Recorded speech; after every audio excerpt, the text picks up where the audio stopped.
Welcome to CandleLight Audiobook. The Villainess's Path to Redemption. Chapter 81. She had been always disappointing, but even more so at the dinner tonight. Considering her age, she was quite knowledgeable, but not enough to help the Count's business. Rather, Celine, who was said to be from the common people, was much smarter. Celine seemed to look like she was not smart enough compared to Lyra, but she really seemed smart, although she didn't seem to want to reveal the fact. Celine, who sometimes made stunning remarks, would be quiet again as if she had done nothing. It was as if she was asking him to look at her that way on purpose. But Lane was soon able to grasp her behavior. It was not natural to hit and run, and somehow she seemed to be swept away by emotion. As she was still young, she seemed to have difficulty controlling her emotions. And today's reaction was weird too. When he brought up the story of the fur business, Lyra looked puzzled. She looked like she had no idea. The hardened face of the Count, or the embarrassed Countess, and Celine, who was the last to remain calm. Don't tell me.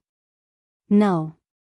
Based on the facts laid out so far, it had been concluded that the daughter, who had greatly helped the Count, seemed to be Celine, not Lyra. It shouldn't be. Lane tore off his head and let out a silent outcry. If this was the case, it meant that he guessed wrong so far. If the Crown Prince found out about this, he could punish those who had called Lyra. For example, he could order his retainers to count the number of flowers in the capital by tomorrow, or to find out what the capital's current population was. If they somehow produced the results, he would question them for more than 5 hours. Why? He had always rolled his minions that way. Rather, they had wanted to be hit. Then there's nothing I can do about it. I have no choice but to get out by myself. He had no choice but to report the truth as soon as possible, so he himself could avoid hardships and adversity. Thinking so, he wiped the clear and cold sweat on his forehead and nose. It was all right, it would be all right. In the first place, he had only started his work after being ordered by the Crown Prince to approach the Count and his daughter, Lyra. He had made friends with the Count as he had been told, and he had been receiving good favors from Lyra.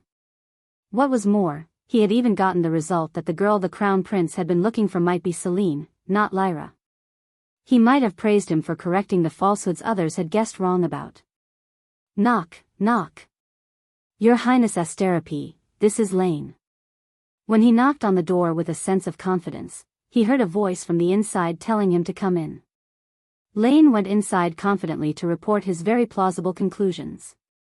Asterope, who was reading a book on the sofa, frowned at Lane, who was coming in. What's wrong with your face? Yeah. It's a face that makes me feel bad. What should I do with my face? Was I so excited as I found a way to survive alone? Lane reported to Asterope while touching his face. I haven't found anything unusual today in Lady Lyra. I think Lady Lyra seems to be not the kind of woman your Highness will notice. Why? I've tried to have in-depth conversations several times, but each time her answers were very plain and easy. It's a girl who escapes well like a cat. She dared to put me through trouble twice. She has acted cleverly. He smiled, small but pleasantly, as if he was thinking about the girl who had made him puzzled and had leisurely disappeared.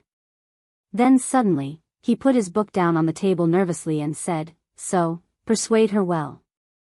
Lane shuddered at the sound. Is he talking about that Lyra? Does he want to know if she can escape from him like a cat?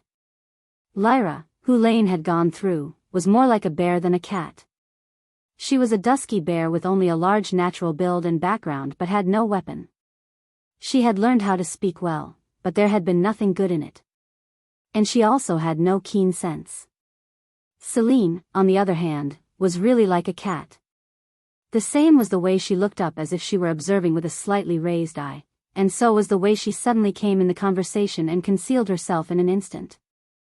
So Lane really thought that the girl the Crown Prince was talking about was Celine, not Lyra. The Crown Prince might have mistaken Lyra for Celine or misunderstood her name. Lane swallowed. Your Highness Asterope, I'm sorry, but in my personal opinion, as I have visited the mansion of the Vermont family, I don't think the girl you're talking about is Lady Lyra. Lane hurried on because he thought Asterope would be nervous again. Maybe Lady Celine, his eldest daughter, is the girl you're looking for. Celine? Yes, she's from the common people, and about 2 years ago, she came in as the eldest daughter of the Vermont family with the remarriage of the Count. Ah, that's the lady in the rumor. The rumor about Celine was so widely and deeply spread that Asterope could quickly recall her. Even he remembered the rumor that the Count who had married a prostitute with a daughter was out of his mind. It was also information that he had found while investigating Lyra. The rumor says that she's possessed by an evil spirit. However, the girl I'm looking for is a rare beauty in the Empire, as I said before. I heard that too, but a rumor is only a rumor. She was more like the shape your highness described. As Lane added, Asterope was lost in his thoughts. Did your highness hear her name directly from the lady you're looking for? No, it's not like that. I just saw her disappear in the carriage of the Vermont family. Then I'm sure the lady you're looking for is Lady Celine. But I heard she is a commoner. It meant that she wouldn't have given advice to the Count's business or might have fallen behind in getting information. Lane thought so too at first, but it was different now. He felt that way especially at the dinner today. The Count seemed to have turned the accomplishments of Lady Celine to Lady Lyra for the sake of her external image. And Celine had acted casually as if she had known it. Come to think of it, when the Count talked about the fur business, he only said, daughter, but he didn't say an exact name. Lane had vaguely assumed that it was the same person because the Count had bragged about Lyra subsequently, but he could not hear the exact name from the Count. Because the Crown Prince had been looking for Lyra, of course, he had thought it was Lyra. Lady Celine, whom I met, was as graceful and intelligent as a noble since the beginning of time, and she was totally different from the rumor. Asterope was troubled by Lane's repeated claims because Lane couldn't talk nonsense unless he suddenly went crazy. I think it's better for you to meet her in person. Yes, it will be worth checking her out if you say so. No one had personally identified her name. The Crown Prince and his knight, Sork, had only known her face. And the two had regarded her as Lyra simply under the circumstances that she would be the lady of the Vermont family without correctly identifying her face and name. How about this princess's birthday party? The princess's birthday? Yes. Lady Lyra has a relationship with Frederick's eldest son, so I'm sure she will participate. I know it's uncomfortable for you, but I think you should just show your face for a moment and check her out. The encounter with the princess was very awkward, but the only chance to assess her was at that moment because he could not visit the mansion of the Vermont family. In any case, unlike the first time, he had been following the demands of the aristocratic party recently, and his visit would not cause any further suspicion. On the contrary, it was possible to make aristocrats lower their guards as he seemed to be seen to have succumbed to them already. All right, I'll do that. Chapter 82. You, who are you? Yes. It was a remark poured down on Lyra, who didn't fully raise her head. Asterope was staring at her with an eerie stiff face. You're Lyra? Lyra was so surprised that she trembled without even raising her head properly. She was appalled by the way he spoke that seemed to deny herself. She couldn't understand why he was pushing her with such cold eyes and accent. Ha! Really, you're Lyra? Asterope spat out a smile as if he had been embarrassed. Feeling strange, Princess Julia spread her frowning face by herself and asked carefully why. Now she was siding with Lyra, not Asterope. Your Highness Asterope, did Lady Lyra make a mistake? No. Even though Julia asked, Asterope's gaze was directed at Lyra. He glanced over Lyra's entire body, which was trembling like a little bird losing its mother, and answered with a self-help tone. I think I did the wrong thing. Now that I've said hello, I'll go. Have a good time, princess. When he confirmed Lyra's face, he turned around coldly as if he had no more regrets. Only then did Lyra, who got out of his blade-like gaze, collapse to her seat, holding on to her heart, which was running so fast. Oscar hastened to support her. Lady Lyra, what the hell happened to His Highness? Julia grilled her after she had fallen. But Lyra, who had never been linked to Asterope, had no way of knowing. She shook her head with a paled face. I don't know. I haven't seen His Highness before. Julia clicked her tongue since she had thought that he had given in to the aristocratic party and showed up to celebrate her birthday, but he had given only a word of greeting, and after he had grilled Lyra, he disappeared. What on earth was the purpose of the Crown Prince? Julia and the others who had witnessed the scene in the garden all thought so. You've never really seen him? Of course. Then why did he look for Lady Lyra and check your face? Why did he turn around as if she weren't? Julia, who was going to ask that much, thought that Lady Lyra might really have nothing to do with him. Was that the reason he had turned around after checking her face? Because she was different from what he had thought? Boo-hoo. At the Crown Prince's harsh words and manner and Julia's urging, Lyra burst into tears. Although she had received numerous education from an early age and had become a model of aristocratic lady, Lyra was only 14 years old. In addition, it was too much of an ordeal for her to endure, who had grown out of love and goodwill so far. Some strength was put on the hand of Oscar, who embraced Lyra. He didn't know what had happened, but Lyra was too young to be insulted in front of many people. Lyra, who was wailing, looked very sad, whether he liked her or not. I'm sorry, Lady Lyra. I was so nervous. Oscar. Take the lady to the mansion. Help her relax. Yes, sister. Oscar wrapped over Lyra's shoulders and disappeared into the mansion. Lyra was still a needed card now and in the future, but she had driven her too much as she had been nervous. I hope the smart Oscar can soothe her well. It was clear that he would somehow appease Lyra because he could not let go of someone young, weak, or someone who had poor existence. Julia, who was watching them disappear for a while, ordered the musicians to turn up the sound of the music. Then the performers put great force to make it as loud as possible. It was only then that Julia, satisfied with the melody of the garden, made a benevolent look. Oh, the Crown Prince seemed to have a bad day today.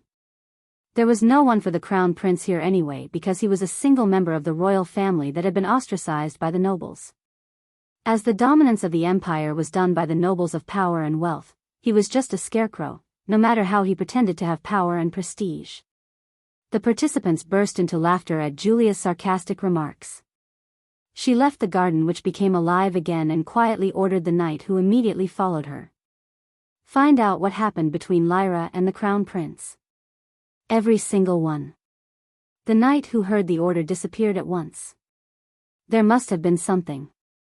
It might have nothing to do with Lyra, but from the Crown Prince's point of view, there might be something else. He was so resentful. She had a dangerous premonition. She had to find out what had happened. Lyra, who had gone out with a big smile saying, I'm going to the princess's birthday party, returned to the mansion of the Vermont family way past the supposed time she should return and even her bedtime. Celine was able to see her return that night because of the loud hoofing of horses of the carriage that entered the mansion. What happened? Why in the world a lady, who has yet to become an adult, returns so late? Was she drunk? Then it would be very interesting. In anticipation, Celine wore a simple robe over her chemise and went down. But the scene at the entrance to the mansion was far from what Celine had expected. I'm sorry. You don't have to take me like this. No, I was worried and did that, and please don't mind it. Oscar's grip on her hand while escorting her was as sweet as ever. And Lyra, smiling softly at his affectionate behavior with swollen eyes, was a terrible thing in itself. What the hell is this? What's this situation? Why does Oscar, who hasn't even replied to me yet, see Lyra off so late at night? For Lyra, who had great knights of the Vermont family guarding her, who would have given up their lives for her. Celine could not understand why he should have to see her off here at the expense of the hassle. I'm sorry she is late. Something happened in the middle of the party, so Lady Lyra fell asleep, but I couldn't wake her up, and she is already late. Oh, is that so? It's all right since you came here to see my daughter off like this. But be careful next time. She's still underage and single. The Count didn't look too angry for a light scolding. He might rather want her to get married like this. If one thought about it, Lyra's exposed hands were trembling because of the cold evening wind. Well, it's too late, so I'll go back. How about sleeping here after a long time? I'm afraid you'll go back alone. Why did the Count worry about a healthy man going back alone? Moreover, he would be fine if the Count took him back using the carriage of the Vermont family. If he was really that worried, he could have just posted a night. There was no need to worry. We have a lot of rooms, so there's no problem if you stay. We've cleaned our guest room, and it is in good condition. The Countess tactfully helped him. Lyra also grabbed Oscar's sleeve and gave him a silent rush. Oscar's eyes shook once as he stared at her. Well, could I stay here one night? Yes, yes. Come on in. Why don't you sleep with a cup of warm tea? Thank you. The Count hugged Oscar's shoulders and disappeared with an excited face. Then Lyra followed them, and the Countess, who was staring at Celine, who was hardened by shock, moved her steps. Celine was the only one left in the empty hall where no one was present. Why? By any possibility, if something happened to Lyra and he took care of her, it is understandable. But why haven't you ever looked at me once? When she faced his appearance of thoroughly ignoring her as if no one was there, the reality that she had neglected was pouring into her like a flash of light. The little bit of expectation she had was shattered. Oscar, do you really want to cut your connection with me? Why? Why wouldn't the future change, even though I turned over the hourglass, sacrificing my life? If God sent me back to the past to show such a future, wouldn't it be too cruel? Not long ago, he abandoned Lyra and acted as if he would come to her. It was a simple letter, but she was relieved that every time his reply arrived, the future seemed to change. Chapter 83. But no matter how hard she tried, if she would take the same steps, if nothing would change, then she had no more reason to live. Anyway, she was the last one to get a cut on her head. Celine clenched her fists. Her beautifully trimmed nails dug into her palms and she seemed to feel nothing. So Celine was shocked for a while and stood alone in the cold night wind brought by Oscar because she could do nothing.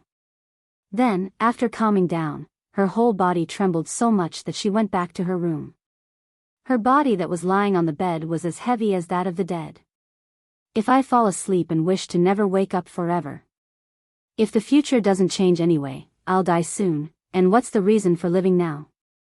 Lyra will marry Oscar, and after becoming the Frederick family's mistress, she will use Julia's power and cut my head, the wicked woman's neck. She was afraid of the painful future that would come over again, sneeringly.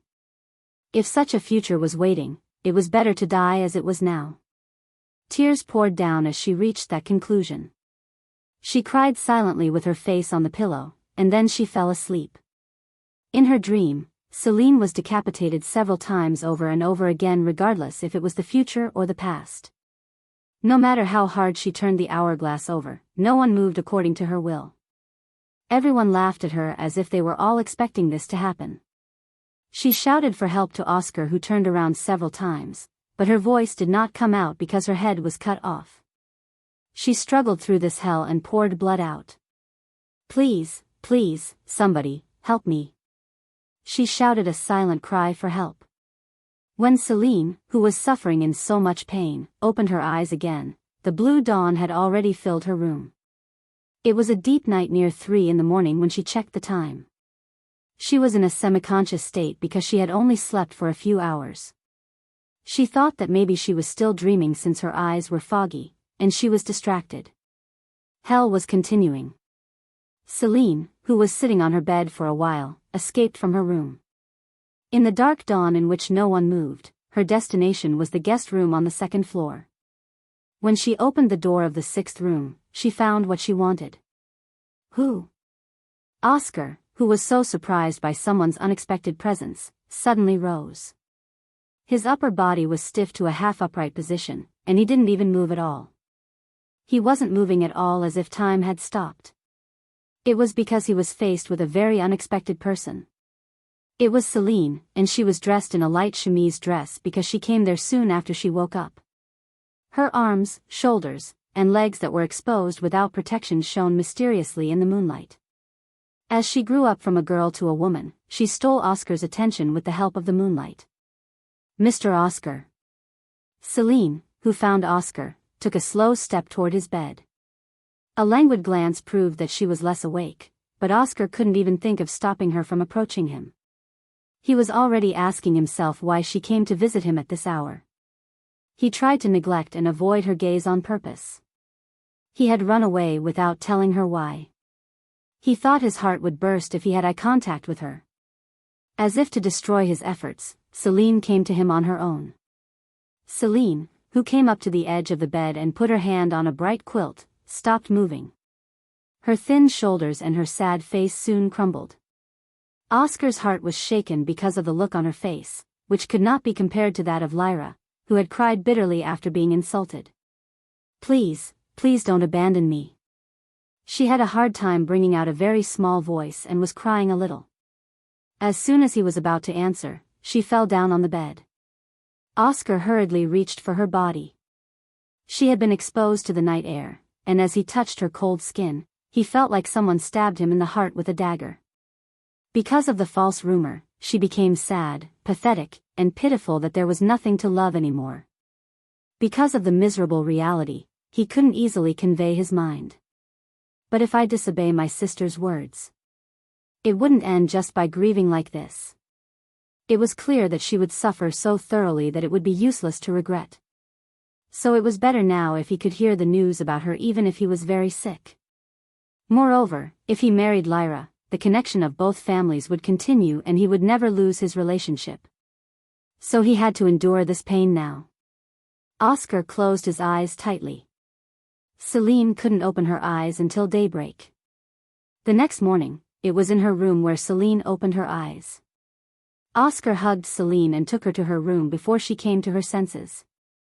As he had looked at her shadow reflected on the third-floor window, it was easy to see where her room was. Furthermore, the door was wide open, so there was no need to find it. Quite boldly, she had done something, but could not remember what had happened last night. She thought she had fallen asleep on the bed, and she wondered when she would have slept covered with her blanket. For a while Celine didn't leave her room. It was because of Lyra, who had been so excited and laughed for days. She flamboyantly stirred up the mansion and told Oscar's story, even if she had invited her acquaintances to a party. You've been stuck in your room, and how long have you been looking forward to this day? She did nothing without even getting out of the quilt under the pretext of being sick. She actually felt a little sick. In the meantime, the Count, who had expressed concern to his new daughter for her way of solving the tax problem, brought her valuable medicine, saying, "I hope you will recover soon." And Lane also visited her several times. He brought in a bunch of tulip flowers and quickly returned when he heard about Celine's stay indoors. Oscar is not walking on a tightrope between me and Lyra, he just turned around against me, and what can I do with him who is in such a state? As she lost her fighting spirit, she was like a stuffed doll in the rain. She had been lying down for a while, so she felt she was creaky and sick. Without getting out of bed, she wiped herself with a wet towel and covered herself with the quilt again, and Jessica asked Celine, stamping her feet. "Miss, don't you think you'd better have the sunlight today?" "No, it's okay. Get out." Miss Annie, who had been worried with Jessica, no longer showed up. Celine said, "You don't have to come because I don't have anything to ask for," but it made her feel even more empty when Annie turned against her so coldly. Miss Annie, who had not been seen for days, reappeared with a bright smile. Celine, buried in a blanket, told her to leave, but she didn't mind how many times she had told her to leave, making a fuss that she had obtained good information. "Then just listen. I'm sure you'll soon be refreshed." Celine wondered what it meant when Annie said so. Nevertheless, she didn't express her feelings but pricked up her ears and listened to Annie's words. On the last birthday party of the princess, Lady Lyra was greatly insulted. Oh, my God. That was why her eyes got swollen. Lyra's swollen eyes went for 2 days so that everyone in the mansion could confront her. If it hadn't been for Oscar, it would have been better for her to stay in the room until she was healed, but because of Oscar, she had walked around the mansion with her eyes swollen, like she had bragged about it. "That's right, Jessica. That day, the Crown Prince attended the party, and he pressed Lady Lyra with some reasons. His Highness? Lyra? Why? Celine opened her eyes round and fell into thought. Why did he push her so hard, even if he wouldn't even have seen her before? Isn't she called a model of aristocratic ladies? There was no reason he was disrespectful. Chapter 84. Annie hurried on to answer Celine's questions. His Highness checked Miss Lyra's face and said, "You're Lyra? Why do you call yourself Lyra?" No way. He must have meant that she was not Lyra. Celine's body was shaken once because Annie even mimicked the speech tone she had never heard. Annie could not see a single hair because Celine concealed herself in the blanket, but she thought she was listening to her, and continued, so she was unable to answer any questions, and came back to the mansion, weeping. That was why her eyes were swollen. This solved the reason why Lyra's eyes were swollen. But what difference does that make? Nothing changes. Whether Lyra was insulted or her eyes were swollen, Oscar had already left.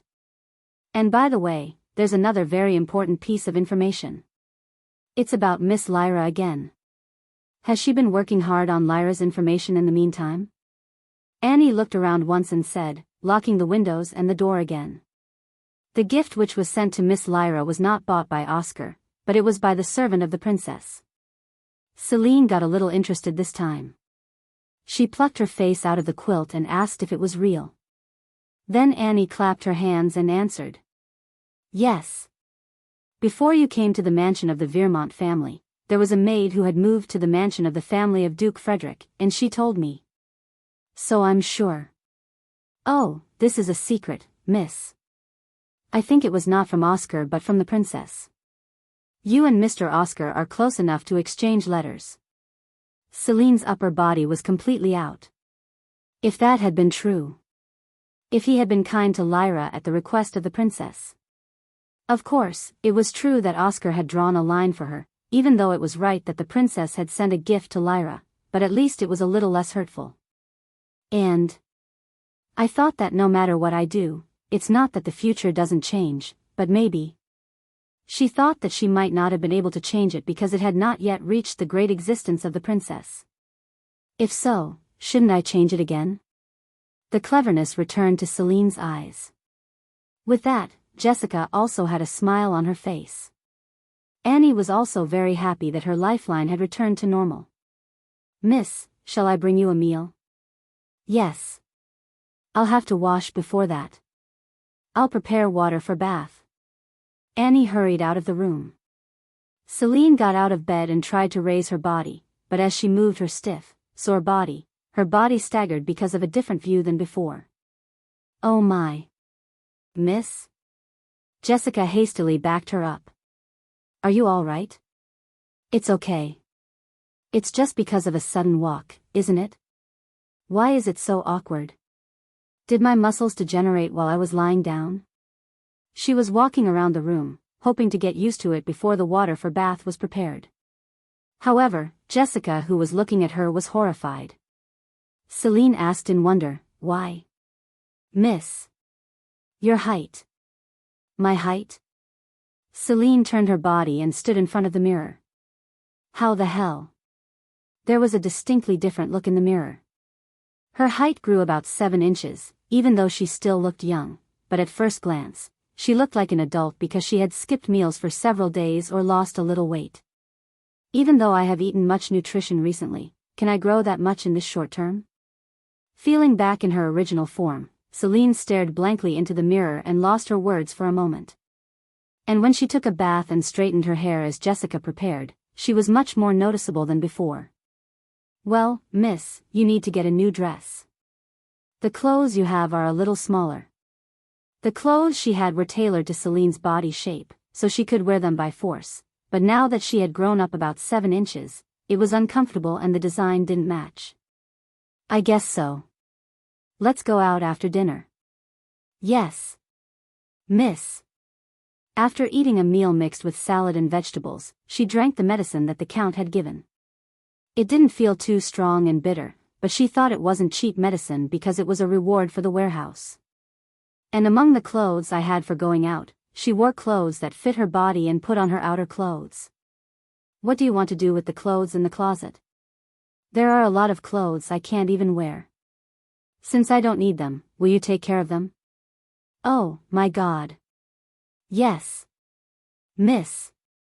It meant that she wanted them to be disposed of, or they could wear them if they wanted to wear them.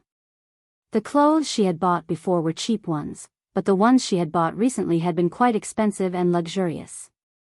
Annie's face was dyed red. Jessica also glistened her eyes. Celine left her room, thinking that Jessica was also greedy. Sister. Are you going out? Alas, Celine thought Lyra might be walking around the mansion again today. Celine couldn't believe Lyra was having a tea party in the garden with so many people. The young ladies she had seen at Lyra's birthday party looked at her arrogantly, as usual. They seemed to be thinking about how to insult the daughter of a vulgar prostitute. Yes, my height has suddenly grown tall that my clothes don't fit. I envy people who maintain small bodies like children even when they get older. Celine, however, had no intention of being attacked helplessly. On the contrary, even though they were 1 or 2 years older than herself, they were still small and childlike, and she only laughed at them. They might think that when they became adults they would become like mature adults, but that was just an illusion. As far as she could remember, Lyra's stupid friends didn't grow much in adulthood.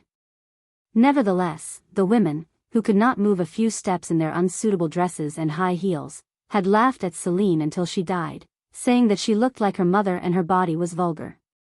However, it was they who had been laughed at. Then, I'll excuse you. Celine, who was disappearing with her hair fluttering, the fans of the young ladies moved quickly. Lyra also opened her eyes in a circle, as if embarrassed by Celine's appearance. She had been smaller than her age. And Lyra thought that the reason she had stayed in her room was not that she had been jealous or envious, but that her height had grown tall like that. There was a force in the hand of Lyra, which held the cup. In many ways, she was a nuisance and irritating being. Asterope Franz. Wow, miss.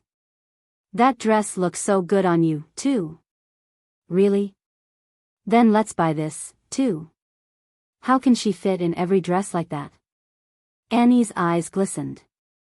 Her look to have ignored her as a prostitute's daughter in the meantime had disappeared somewhere. Celine had been depressed for a while, but she was more beautiful and graceful than any other young girl she had ever encountered in a boutique. It was as if a noblewoman should have a beauty that was different from a commoner like that. Among the nobles, only the rich visited the boutique, and it was obvious that they were all noble of great families, but no one was as enchanting as Celine. Afterward, if she also raised her status and became a noblewoman, she might be so beautiful like her. Annie was deluding herself. Celine, who had chosen 10 dresses, shoes and ornaments for quite a long time, sat down on the sofa as if she were satisfied with them. Is there anything else you're looking for? The employee of the boutique asked politely. It was a distinctly different attitude from when she had first named herself Celine of the Vermont family. That power might be feeble, but the rumor from Corinne's meeting must have played a part, another rumor that she was totally different from the rumor.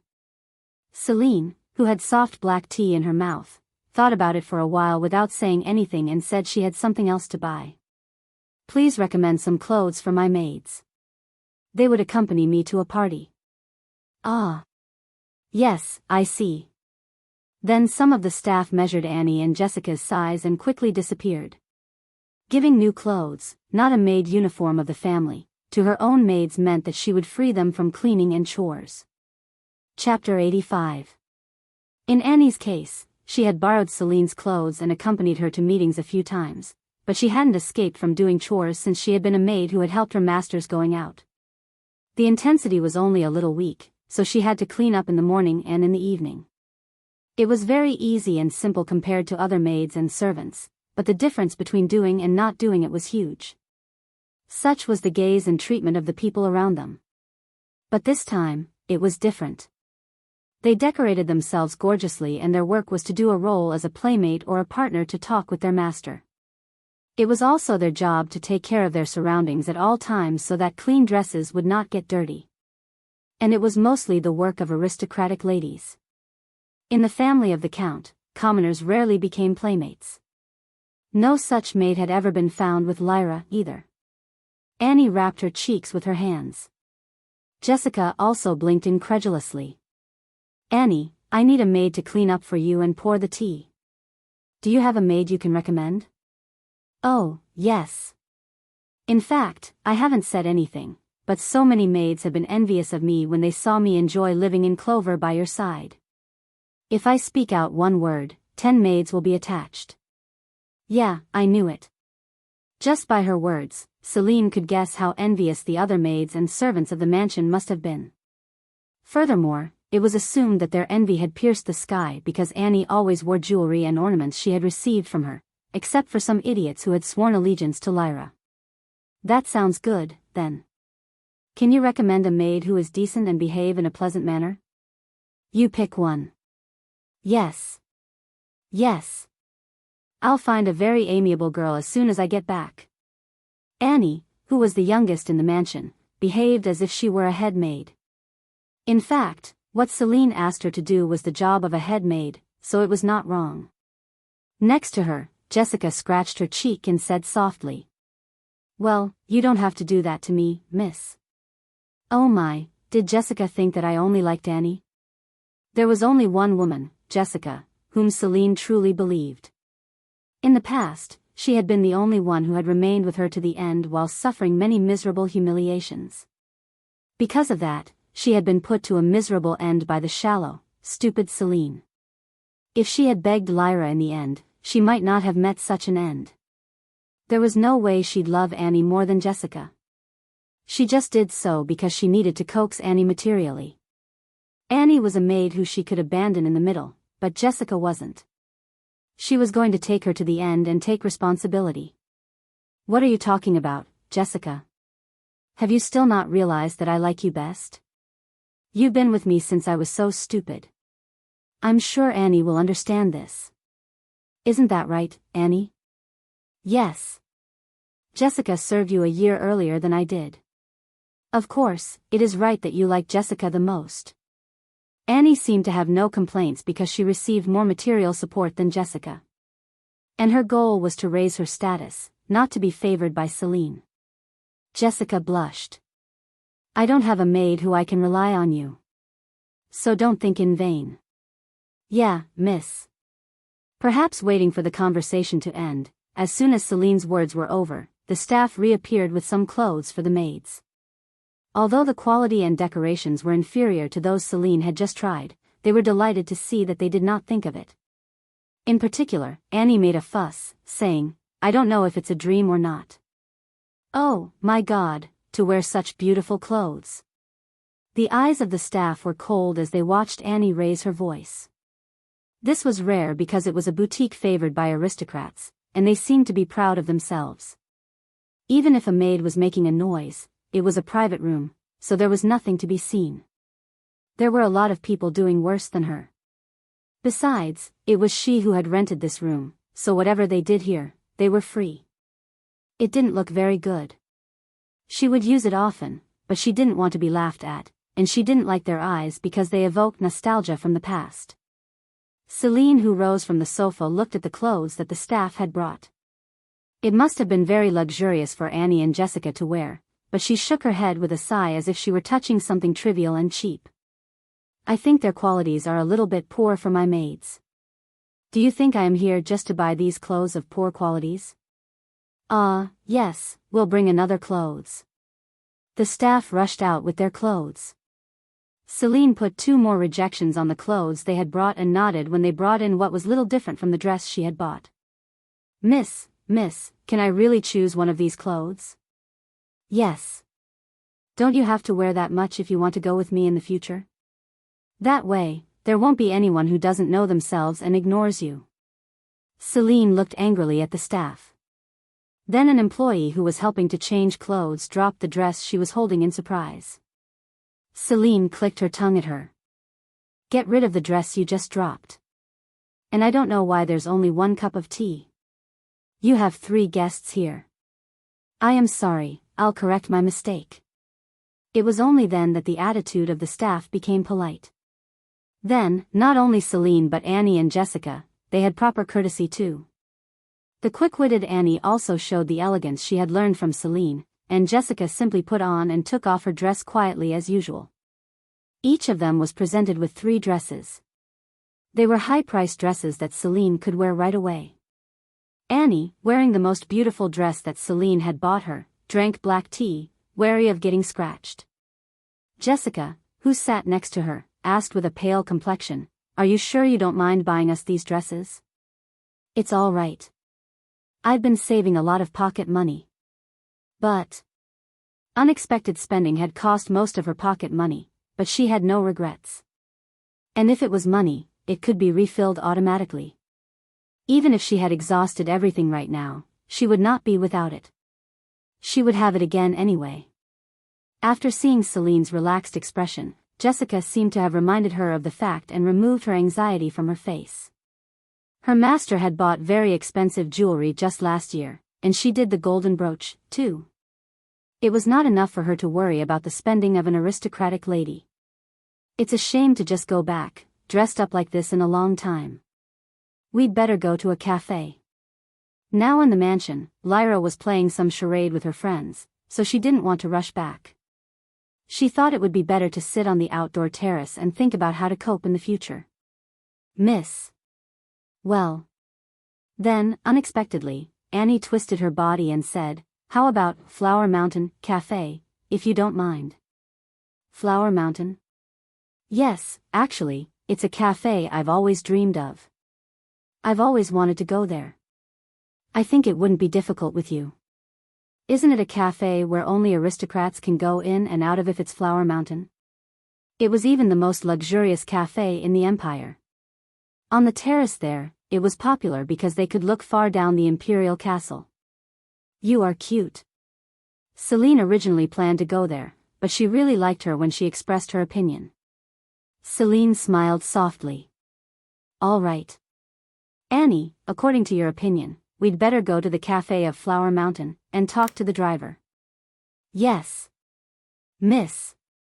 Annie hurried out to inform the driver, and as Celine was preparing to leave the boutique, Jessica called her name.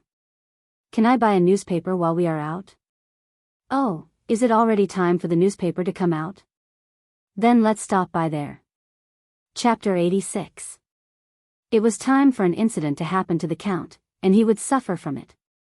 Unlike the Count, who would know it in summer, rumors might have been circulating among the commoners. And this time, Celine thought it would be good for her to use the information herself, instead of helping him. She couldn't do anything to deal with the princess, Lyra's supporter, while she was as broke as she was now. "Miss. The carriage is ready." "Well, shall we go, then?" As if she had had no gloomy days, Celine was shining. She had a light step to the foreboding that only good things were likely to happen in the future. But it was for a moment, and Celine, who had checked Jessica's purchase of the newspaper through the wagon window, could not help frowning. The outfit of Hans, who was renting the newspaper, was very ugly. Why does he look so fatigued, though I paid the money enough for his attire to live on? Don't tell me you bought another newspaper and have been selling it on the street. If he did, the end of him to lose his life would be waiting. Even so, she didn't mean to give him more money to stop it. Despite her help, if it was the future he had chosen, she had no right or obligation to stop him. As soon as Jessica bought the newspaper, Celine headed to the Flower Mountain Cafe. The terrace was empty because it was a favorite seat for only the nobility, and Celine, the eldest daughter of the family of the Count, did not encounter difficulties to enjoy it. The security of the cafe itself was so tight that the knight decided to keep the carriage. Celine settled on a suitable terrace to enjoy the spring breeze with Jessica and Annie. My God! What a sight! I can look down the empire at a glance. I never dreamed I'd come to this cafe. The sweet coffee Celine drank while watching the noisy Annie was palatable. She thought it was worth it as if it was expensive. As sweet coffee was full of cream, she could be a target to be mocked at, if she didn't pay attention to. Celine had such experience in the past. So, she took heed of it, and watched the scenery, wiping her lips with the tissue provided.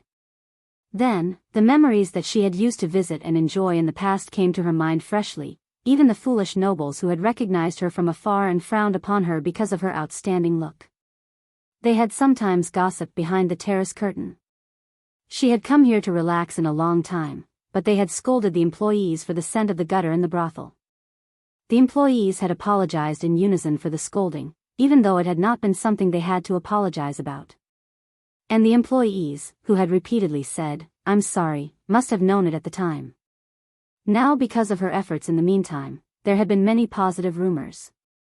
Since she had good manners and she was young, there had been nearly no people who would provoke her to a quarrel, but she must have been a very pitiful being in the past because she had not been treated as she was now.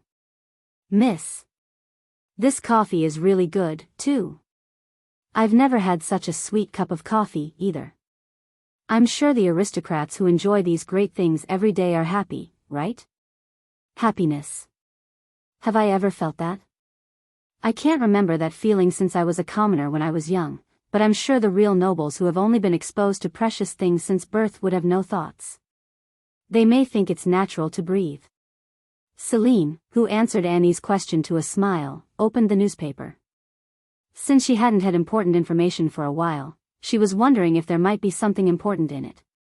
Not surprisingly, a small article came into her eyes. The business groups run by nobles are losing their accounts one by one. The article said that the trade routes of nobles were being cut off one after another by unidentified forces. In this incident, some aristocrats had been damaged, who had been later engaged in business with Count Vermont. Therefore, the Count had suffered from it. Of course, it had been a problem that had taken a while but had been later resolved. It was a little bit too much to call him a criminal, but she remembered that somehow the prime mover had been someone from the province of Pannonia. She happened to remember that because she had enjoyed drinking wine from that province in the past. Even if she hadn't drunk it, wine of the province of Pannonia had been the most popular, so although Pannonia had been in the far countryside, there had been rare for a person who hadn't known the province of Pannonia. The criminal had been a lower-class aristocrat, contrary to the expectation that he would be a higher-class aristocrat. They said that he dropped the document while he was moving. In any case, he was a fool. She had heard that he had fled to a foreign country after being exposed, as he had taken away the clientele and the accounts of other nobles. He had only targeted the favorite luxury items of the nobles and had monopolized and sold them for a very expensive price. He must have accumulated considerable wealth, to such an extent as to consider as a small matter that he had fled to a foreign country and lived with a false identity. "It's impossible for me to make clients like that nobleman, so I have no choice but to hoard in advance. It's going to cost a lot of money, but how can I get it?" The answer to Celine's thought was the casino. If she used the hourglass, she could easily get a large sum of money. Although she could use it only once a day, it was enough to win just once a day in the big money game. And if it piled up a few times, she could make a pretty big profit. "If I win alone, everyone's going to lose money, even though I don't turn over the hourglass." It was a wonder, but it was a good thing that she had grown up. If she would wear a mask, she would look like an adult. In addition, if the crown prince as foolish as in the past would bring in a horse from another country, she could truly make money in one shot. The horse's leg had been broken during the race due to the mismanagement. It had been the sudden end of a horse that had always won. No one had expected. It was clear that if she invested in time, she could get a huge amount of money for a small amount of money. "Now, what I need is someone to sell the goods behind the hoarding." There was a great risk of direct employment, so it was necessary to hire someone to be trusted. "Someone I can trust. Is that kind of person around me now?" The only people she could find were Annie and Jessica, but they had already been her maids and she could not turn them to the other side. Then what about their family members? Instructions would be easy to convey and easy to be briefed. Nor could they betray or run away as long as Annie and Jessica were around her. If people tracked her down, they could find her, but she would not be suspecting because they would think that the stupid wicked woman would not dare to predict the future. If she covered her tail, it would be over. Celine asked Jessica and Annie, who pulled their heads out of the terrace and looked at the scenery. "Jessica and Annie, what's your family like?" Suddenly, Celine asked an unexpected question, and Jessica answered, cocking her head. "I have 2 twin brothers. They're still 16 years old, but they're helping the work of parents. Really? What do they do? They're working on a farm. It's the family business, so they are ready to succeed it. Farm work. Then, unfortunately, Jessica's brothers did not fit Celine's plan. Oh, then your parents can't do the work without your brothers. What about Annie? I have an elder brother. He's 23 years old and he works in an inn near the square. Inn? Yes. I heard that he's in charge of managing the books, but I'm not sure. I came in the mansion of the Vermont family before I even realized what he was doing. Chapter 87. Celine smiled with satisfaction at her answer. Annie was really lucky to meet her. If Annie behaved well, Celine was willing to recommend her to a lower aristocrat, but her elder brother met her requirements and she could make him have a reputable occupation, and she might save Annie's entire family. Celine hadn't even thought about it, but as Annie had been born with luck, she might save Annie's entire family. Now that her brother would be in her hands, Annie would never be able to escape from her. Really? I see. The two maids cocked their heads, but did not ask why she asked such questions. They thought that their master just wondered. Let's think slowly about the items I will hoard, and let's stop by the casino first. At that time, it would be better to take Annie alone out. It would be better to show her as much as she could. Besides, her brother was going to fall into her hands as well. When she organized her thoughts, she was able to enjoy the scenery with ease. The spring breeze warmed her up, and her mood was great. If she accumulated wealth and built up power to use people like slaves, she would be able to confront the princess. Then she could take Oscar away again and hurt Lyra. No, she could get rid of Lyra, even though she would not take Oscar away from her. It was hard to imagine like there was a fog because it was still a distant future. Miss. Someone is staring at this side? Then, Annie said. Jessica, who sat next to her, also expressed wonder. He is looking around this cafe, isn't he? There were countless people, because the building was beautiful, or because they were envious of the aristocrats who enjoyed leisure. Celine had appreciated this building countless times before she had become a noblewoman. No. He's staring right over here. When Annie said so, Jessica also said, it's weird. Then she jumped up from her seat with a look of surprise as to remember him who was looking at this side. Miss. That's the man. The man? Yes. The man who we met in the general store and the square. If the places are the general store and the square. Don't tell me, Asher. He was an unidentified man who had disappeared magically. Celine looked up and checked out the terrace thoroughly. But he, who Annie and Jessica had said, was not there already. Where did he go? He was there just before. Celine looked for his traces for a long time with them, who stretched their bodies out of the terrace and looked around, but there was no sign of him. Why on earth does he keep appearing? At the very least, the connection had been just tied with the right to participate in the casino, and a slender string, which Asher would not let go of, tied up Celine. That's weird. He must have been looking this way. Was he passing by? Annie snooped back to her seat. Somehow Celine didn't feel good. So, as she was about to stand up leaving the coffee, a bunch of tulips popped out through the curtains on the terrace. Jiminy! Surprised Jessica screamed, and Annie also held her chair, then turned deadly pale. The uninvited guest behind the curtains revealed himself so that Celine, including them, would no longer be surprised. Oh my, I didn't mean to scare you. I'm so sorry. I think you've already seen me over the terrace, so I made a mistake. Asher? It's been a long time. Lady Celine Vermont. He really showed up. She couldn't believe that he had even checked her face from afar, and come here. She was afraid of coincidences and his strange tenacity. When Celine refused to answer, Asher urged her to receive a bouquet of flowers. My arms hurt. Please accept it because it is a bouquet prepared for you. What brings you here? I'll let you know if you receive this bouquet of flowers. It was Celine who was confined on the terrace, so she was obliged to receive his bouquet.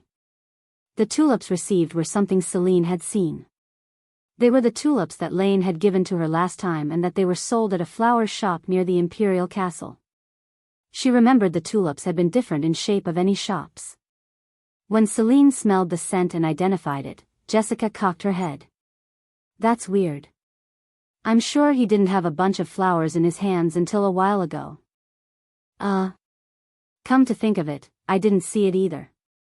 When Annie said so, Celine's heart began to pound as if it were to burst out. He was a strange man, as expected. What had happened at the square last time was so, and she thought he was not an ordinary person. What the hell is he? It's too dark, but can I come in? No. You said you'd let me know when I receive a bouquet of flowers, so please finish there. You're cold-hearted. He was rude before he could judge her cold heart. What kind of education did he get and practice the rude act to the people he met? Come to think of it, he had even kissed her forehead last time. She had been embarrassed and he had suddenly disappeared, and she couldn't even slap his cheek. Even she who had been from the common people felt his rudeness, but what would it be like in a noble society?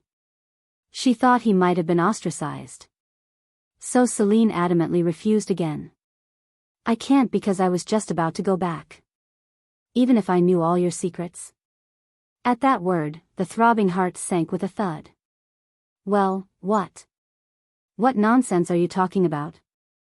Celine, speechless, was dumbfounded. Then Asher behind the curtains opened his mouth again to remove her hesitation. I said I know all your secrets. So why don't we have a chat for a while? What secret are you talking about? Is it okay to make a statement here? I didn't know it was such an easy secret. What the hell are you talking about? Don't tell me, do you know the secret of the hourglass? How? Celine's gaze swept through Jessica and Annie. They looked worried but curious about what secret their master was being threatened with. Celine glanced at the hourglass. Yeah, let him talk fast and then turn over the time with the hourglass. She didn't know what secret he knew, and she couldn't ignore it. Annie, Jessica, will you excuse us for a moment? Miss. But. It's all right. Please leave us for a while. It'll be over in a minute. Oh, by the way, leave the box there. If he told the secret he knew as soon as he came in, she could turn even this moment with the hourglass, in some cases. Celine gave a firm order, and Annie and Jessica could no longer hold on and vacated their seats. Celine nodded when they said they would put the night on standby. After that, as if he had waited, he entered the terrace.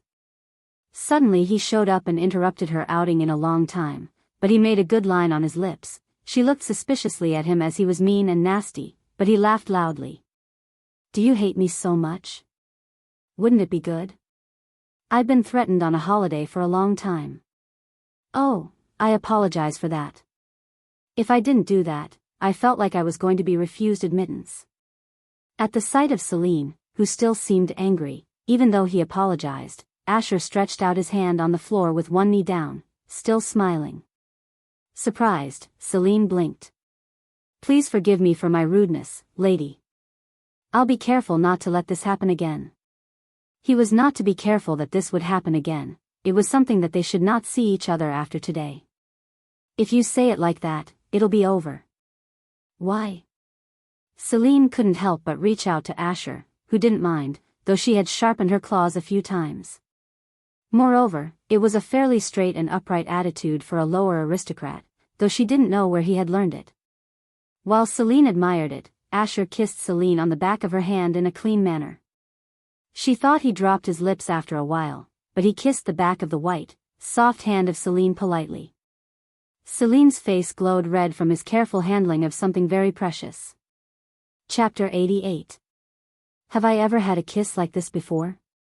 That's on the back of my hand. No, there had not been. Kissing had been only an intermediate process. What most men wanted was something other than a kiss, so they seemed to have considered it of little value. Of course, it didn't mean she had allowed the next. Kissing was not worth much for Celine anyway. She thought it was so all the time. What the hell is this? The kiss on the back of her hand, not the other part, made her heart beat fast. If it wasn't on the outside, she was well over 20, and it was hard for her to believe that she was simply swayed by the kiss on the back of her hand by Asher, who was far younger than her. He left a long aftertaste on the back of Celine's hand. He took off his lips and slowly stood up and stared at her. She didn't know what he was trying to do, but her heart was pounding so hard that Celine avoided his gaze. She was ashamed of her red-hot face. More than that, you've surprised me every time. I didn't know how many times I rubbed my eyes after seeing you beyond the terrace. She remembered meeting him every time she had experienced growth. Since she herself had been surprised by her sudden growth, he must have been appalled. She couldn't even see his face when he said such words after that kiss that had made her heart tremble.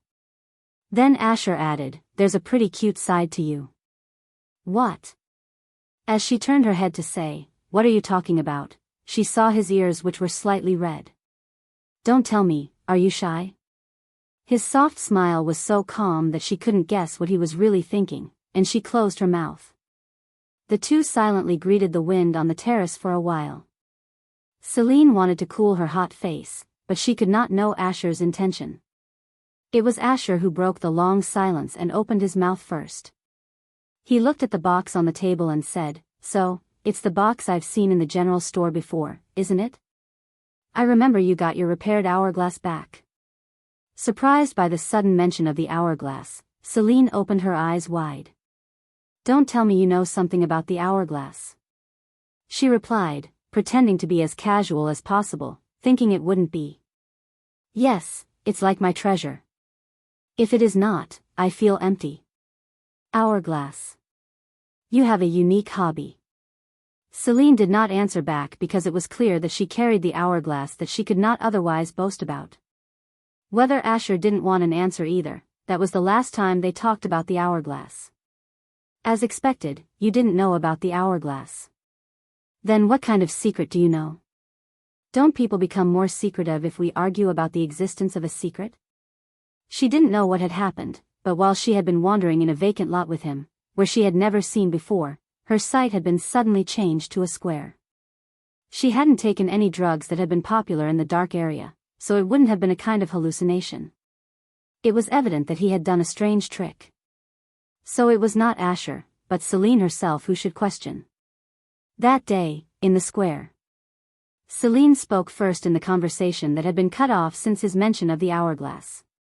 Then, Asher smiled as if he recalled the moment, saying, "Ah," and played innocent, smiling. "Unfortunately, we were wandering around for a long time without knowing that we were so close to the square. It was a rare experience." "Are you saying it's all about wandering around?" "Well, what happened, otherwise?" If he denied it perfectly in that way, she had nothing else to say. Since he responded flexibly as if he had prepared in advance, Celine wondered what she should do to question him. Is there something to share than such a trivial thing? Ah.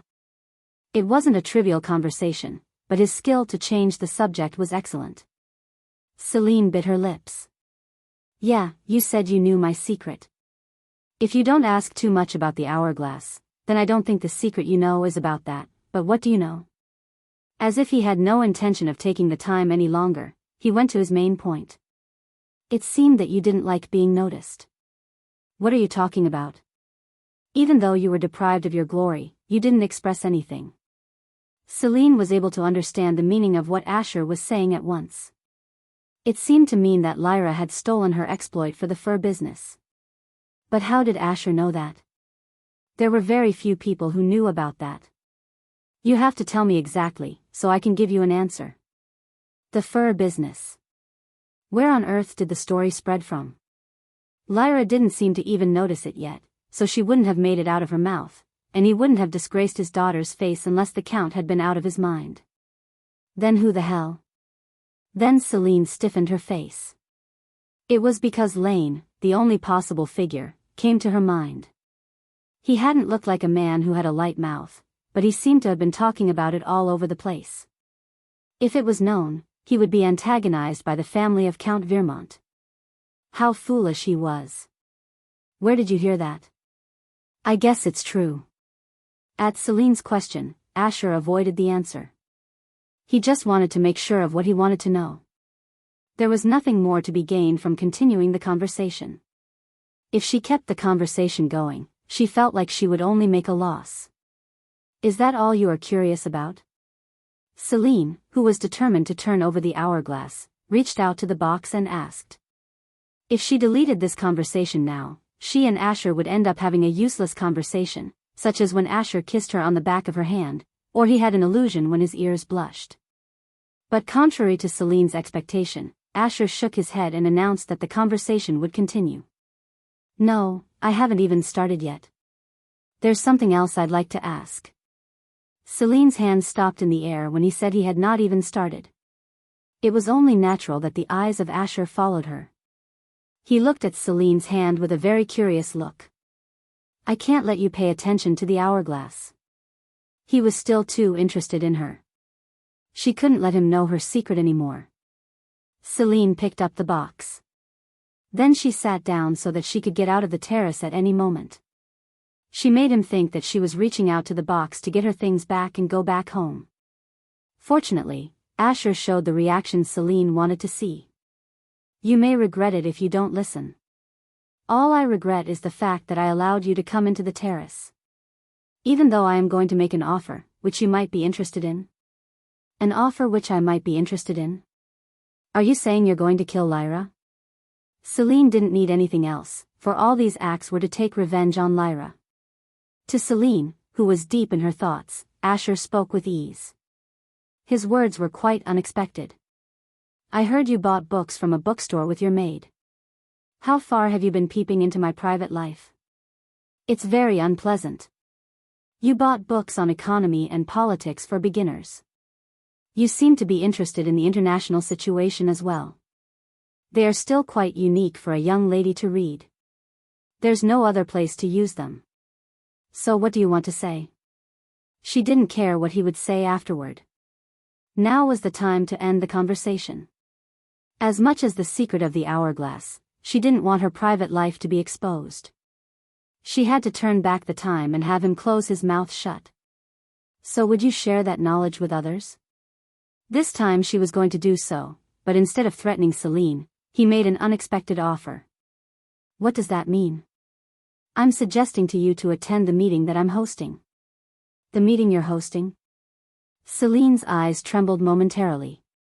It was hard to believe that he, a man, made such an offer to her. Chapter 89. Men did not incorporate women into their own society. Women had separate jobs to do, and there was no one to nurture them because they had no place to be used even if they learned, except for political reasons. Everyone who rarely intended to provide academic support to women was all treated as a fool and ignored. The reason was that they put their energy into those who couldn't even get into government posts, but Asher offered to do the stupid thing. I already know that you are quite intelligent. You seem to be keeping it a secret, but in the general store, you foreshadowed the collapse of the casino. I was surprised, to be honest, but I thought it was just a simple coincidence. I thought a young lady, who didn't know anything, found out by chance. On the other hand, that's what I thought. Thank you for saying that, but you are going to lose your reputation quite a bit. I'm thrilled you're worried about my reputation. But my reputation is already low enough for you to not worry. It was Asher who answered with a smile, but Celine could not easily believe his words. I can't believe you've already lost your reputation. Does that mean you are that influential? She couldn't trust him because she couldn't figure out his identity even though he said such a thing. Besides, this conversation started because you threatened me that you knew my secret, but I think it would be unreasonable for you to ask me for a positive answer. I'm recognizing it. It would be perfect if you could give me an answer quickly, but I'm sure you will consider it too. So I'll send my servant later, so I don't mind if you give me an answer then. And don't worry, I don't intend to reveal your secret. He added an explanation before Celine could even say what she was worried about. Due to that, she could not refute or ask him any questions. After agonizing for such a while, Celine realized that it was already too late to turn over the hourglass, so she loosened her strength from her hands which tightly held the box. He said he wouldn't reveal her secret, and if he did, he would be a laughing stock. Presumably, no one would listen to the words of Asher, a nobleman of a low class. I wonder what kind of meeting it is. In addition, she was interested in the meeting he proposed. It was all the more so because she had never thought of stepping into a man's society. Unlike ordinary women, it was a difficult opportunity for Celine, who should build her own force in the future. Well, I'll look forward to hearing from you. Asher, who rose from his seat first, looked down at Celine for a moment, and then he immediately smiled and bent his upper body toward her. Celine, who was surprised by his face suddenly showing up in front of her, shook her hand, and he briefly apologized, holding a petal in his hand. I didn't mean to surprise you, but you had a petal on your hair. A butterfly would misunderstand you for a flower if a petal is attached to you, since it is hard to distinguish you from a flower now. After saying that, he put it in Celine's hand. He left with such meaningless words. Celine was a woman who had played with countless men, but she stared at the place where he had left, dazed by his unacceptable act. His servant did not show up until a few days after meeting with him. How could he visit the mansion of the family of Count Vermont as a low-ranking aristocrat? It was clear that he would be refused admittance at the entrance. Maybe I had such a useless expectation. Celine had almost given up on the meeting that Asher had proposed. It couldn't have been so easy to get into a group of men in the first place. She didn't know that and had waited for his letter with such a useless expectation without doing anything for a while. I should have visited the casino. But nevertheless, she couldn't stop waiting even though she knew the letter wouldn't come. Then one day, Lane visited. He brought 2 bouquets of flowers as a gift and handed a bouquet of lilies to Lyra and a bouquet of tulips to Celine. Oh, my God. I've never seen such wonderful lilies. Where on earth can I get it? It's a bouquet of flowers from my master's garden. The plants that grow there are all so beautiful. I really want to visit there, too. I'm sure it will be done. He gave Lyra the lily that represented the family. In contrast, the tulips used for formal greetings fell into Celine's hands. Still seeing this discrimination, it seemed like he was still fond of Lyra. Foolishly, he had no eye to classify people. And maybe today will be my last visit. What's the matter? At those sudden words from Lane, the Count asked, unable to hide his surprised face. Celine also put down the fork and gave him a look. I've seen the end of what my master has been working on. There was a misunderstanding in the middle, so it took a long time. Now that things are going well, he said he'd like to focus on it. Oh, that's too bad for me. It would be a good thing for your master. The Count ended up celebrating with an awkward face after failing to control the thrashing of his emotions. He would look dubious to anyone. Lane and his master had been so helpful in the Count's business, and he didn't want to lose them. Lane resumed his meal without any further effort, although he confirmed the regret from his face. He also apparently intended to put an end to his relationship with the Count. I'm sure you're done trying to recognize Lyra. Contrary to what she had just expected, there seemed to be nothing more to be done to Lyra. So far, a mountain of gifts and the help he had given to the Count must have been a bribe to dig up information. So why did the Count made such a mess of the situation by lying just to be found? If he had been a man of a little more thought, Lane and his master would not have left. They might have not been interested in it in the first place, but it would have been better. The Count wouldn't have had to repeat his useless expectation and disappointment. Well, it's like the Count has benefited because he was given help with the tax matter. Moreover, Lyra had gotten a mountain of presents. Whatever it might be, Lane wouldn't help the Count anymore. It was the price of hiding the truth in a dismal manner. You don't like what I proposed before, do you? Yes? No. It's not that it will be done even if I want to do it. So do you mean you can do that if Celine says yes? Well. Celine turned her eyes as her name was suddenly called. What kind of deal did you make with him? They were talking about her intention. Moreover, judging by Lane's increasingly cold look, it meant his clear refusal, no matter what her reaction was. The Count talked to Celine. I think Lane actually likes you very much. I asked him to meet you before. I don't think it's bad. I wonder what you think, Celine. Honey. At the Count's shocking remarks, the Countess asked back, dropping the fork she held in her hand. He seemed to intend to sell his stepdaughter if it was something he could sell as a competent merchant. It's just Lane and not even his master. Lane's identity is unclear, but there is no daughter to be introduced to his master, who is sure to be a high-ranking nobleman, so will the Count give me to his servant, who is just a low-class aristocrat but will be helpful to him? How disappointing he is. She could see Lyra nodding with a smiling face from a distance. It doesn't look bad. Lane is a good person, so I'm sure he'll make you happy. It was not a rise in status but a fall. If she married Lane, she would become Mrs. Pinot from the lady of the family of the Count. She didn't know what kind of title would be attached to her, but it was obvious it would be a lower class. Celine replied, twisting her lips, really? I'm happy enough as it is. Then why don't you do that, Lyra? Chapter 90. What are you talking about, sister? I have Oscar. Ah. I forgot about that since Mr. Oscar has visited this mansion a few times. Sorry, Lyra. His visit has been rare, but he has sent me presents often. You may not know well. Why are you so satisfied with that love that was gained by others' hands? He is a man who has been seduced by your sister and exchanged secret letters with.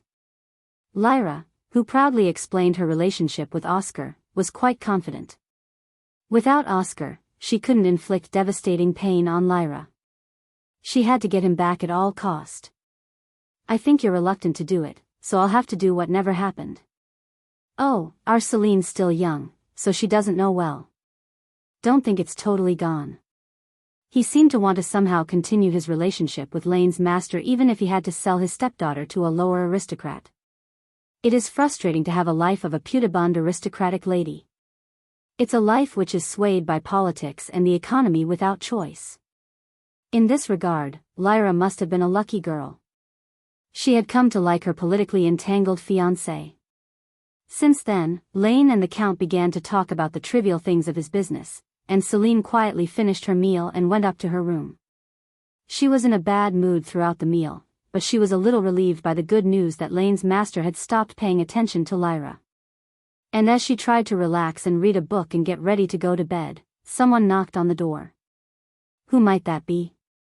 No one comes to visit the mansion at this time. Jessica cocked her head in wonder.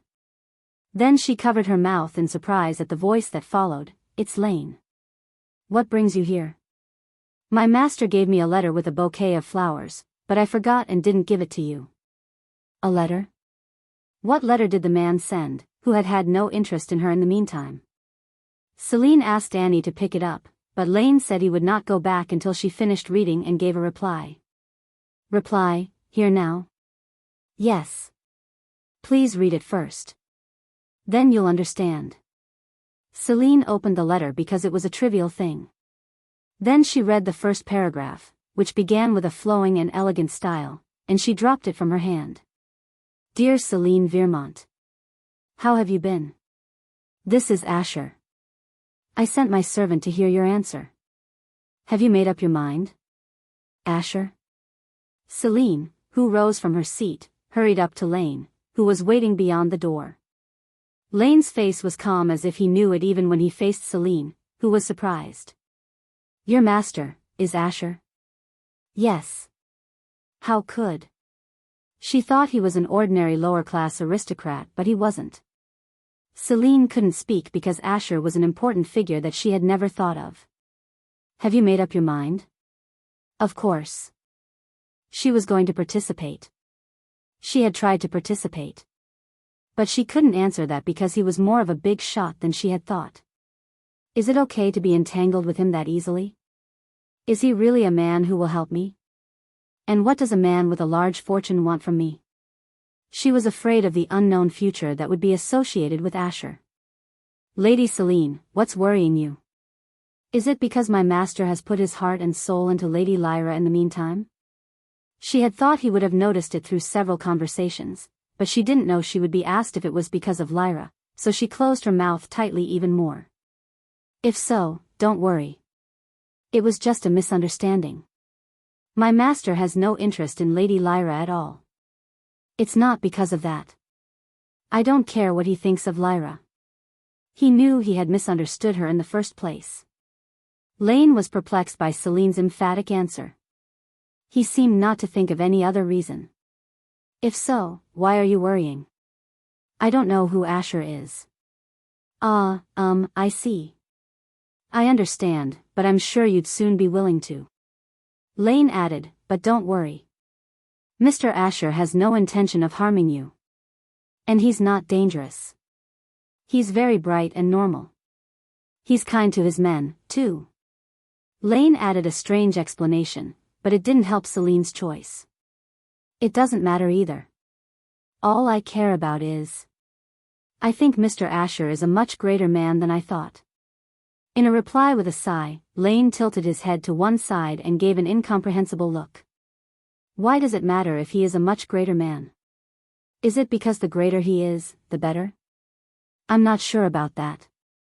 If his purpose or intention is not clear, who would welcome such an important man, who might have approached me with some kind of thought? Especially for a girl who has a bad rumor like me. Lane asked back with his eyes wide open as if he had just noticed what Celine meant. I see what you're thinking. But I think that Mr. Asher was simply interested in your intelligence and had no other intention. That's not true. I'm not as intelligent as he thinks. I've just heard a lot from somewhere. Most of them had been accomplished by the magic of the hourglass. Lane laughed at Celine's humility. You must be mistaken. Just because you have a lot of information, I'm not saying you're intelligent. And what for? You know how to use that information in the right place. I'd like to say that it's your nature. Most people, no matter how much information or knowledge they have, don't know how to use it properly. Of course, the more information they know, the better. Celine opened her eyes wide. That was because she had never thought about it like that. She had thought everything she had achieved was thanks to the hourglass, but when Lane said, "You're naturally intelligent," she felt that she was valued for what she was naturally born with. Said, Mr. Asher. That's why he was interested in you, Lane, who found joy in Celine's expression, added. I see. She was dumbfounded by the rare compliment that she had received from someone other than her appearance. She was praised for her brain, which had always been called stupid and useless. It was difficult to control the overflowing joy with her trembling mouth. For the reply, would it be better if I come back some other time? He was implying that she could take her time to reply, and he could just visit again, but he asked with a look saying that she should quickly write a reply. Celine shook her head. No. I'll write it now. Just a moment, please. Celine hurried to write a reply to Asher. It was a short letter with only a few words to say, I'll participate, but it contained the joy that she would never be able to have again in her life. I'll deliver it well. Lane smiled affectionately and disappeared with a goodbye. Celine's heart throbbed rapidly as she looked at his back disappearing beneath the stairs. While waiting for a reply from Asher, Celine heard the news about Corinne, who she had not seen for a long time. It was because Corinne's meeting with Celine was lessened as she had become close to the Marquis of Vincent.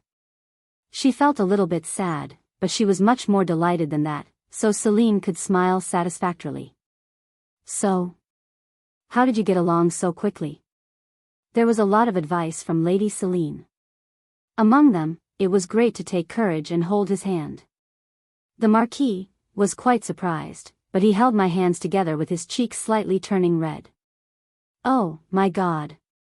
The Marquis? Oh my, how lovely he is. Lady Celine is amazing.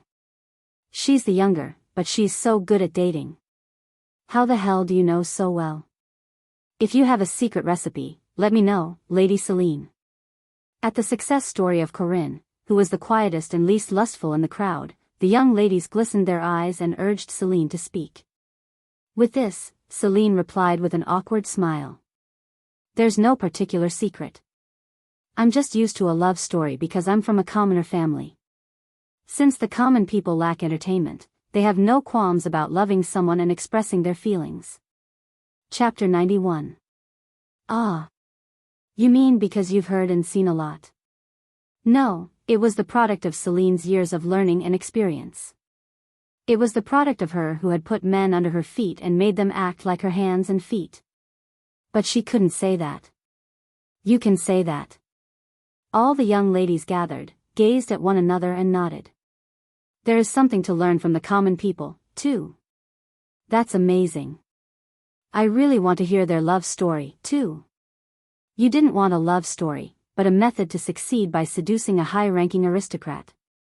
Celine answered them with a pure smile.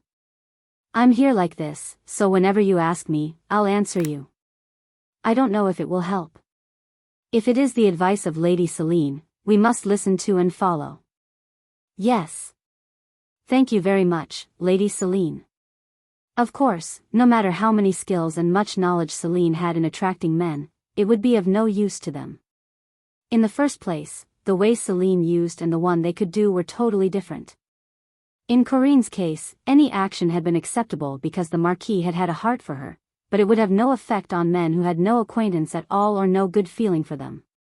Nevertheless, Celine willingly offered to help them. The person whose value on the rise was not Corinne, whose status would rise from now on, but Celine, since he instilled hope in them.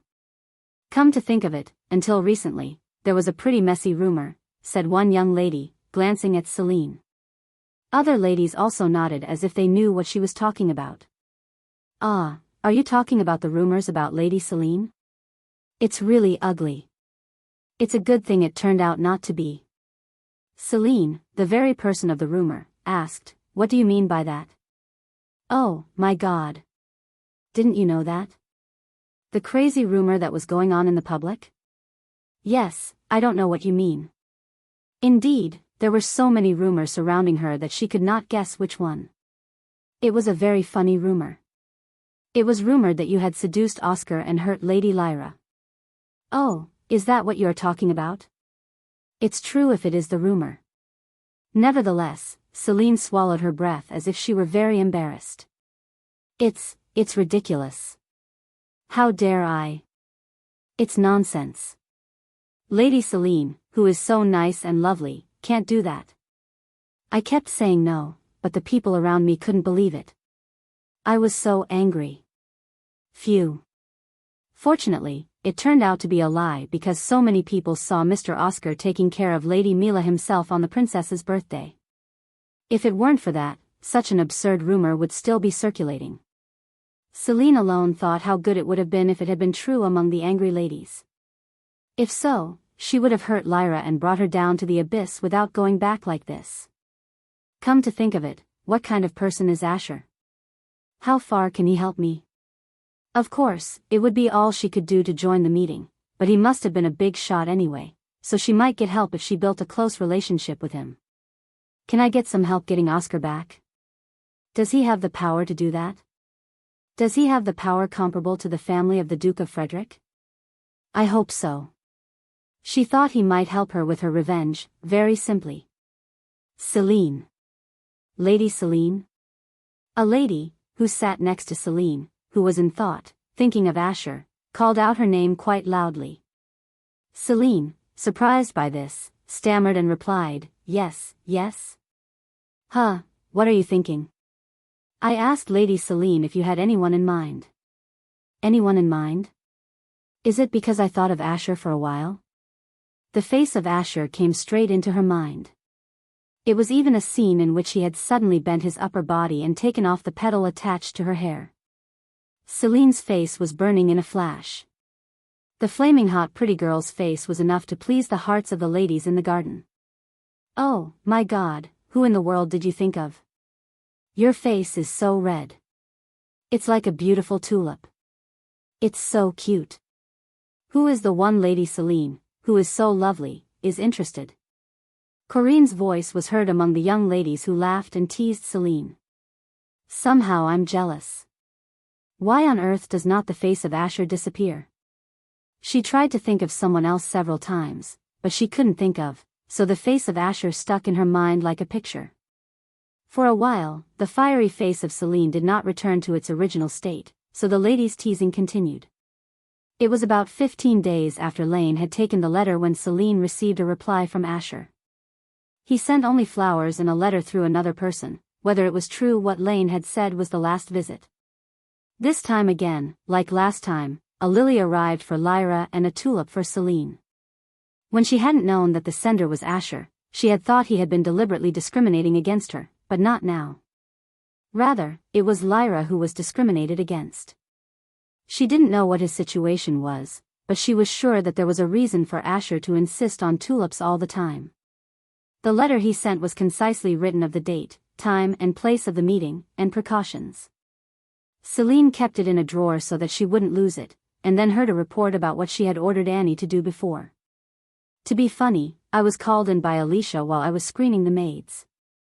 I guess she still thinks I'm listening to her. It's been a while since I haven't reported to her. She began to speak ill of Alicia, claiming her innocence. I'll have to pick a maid to take on the chores as soon as possible and change my clothes. That way, Alicia won't call me anymore.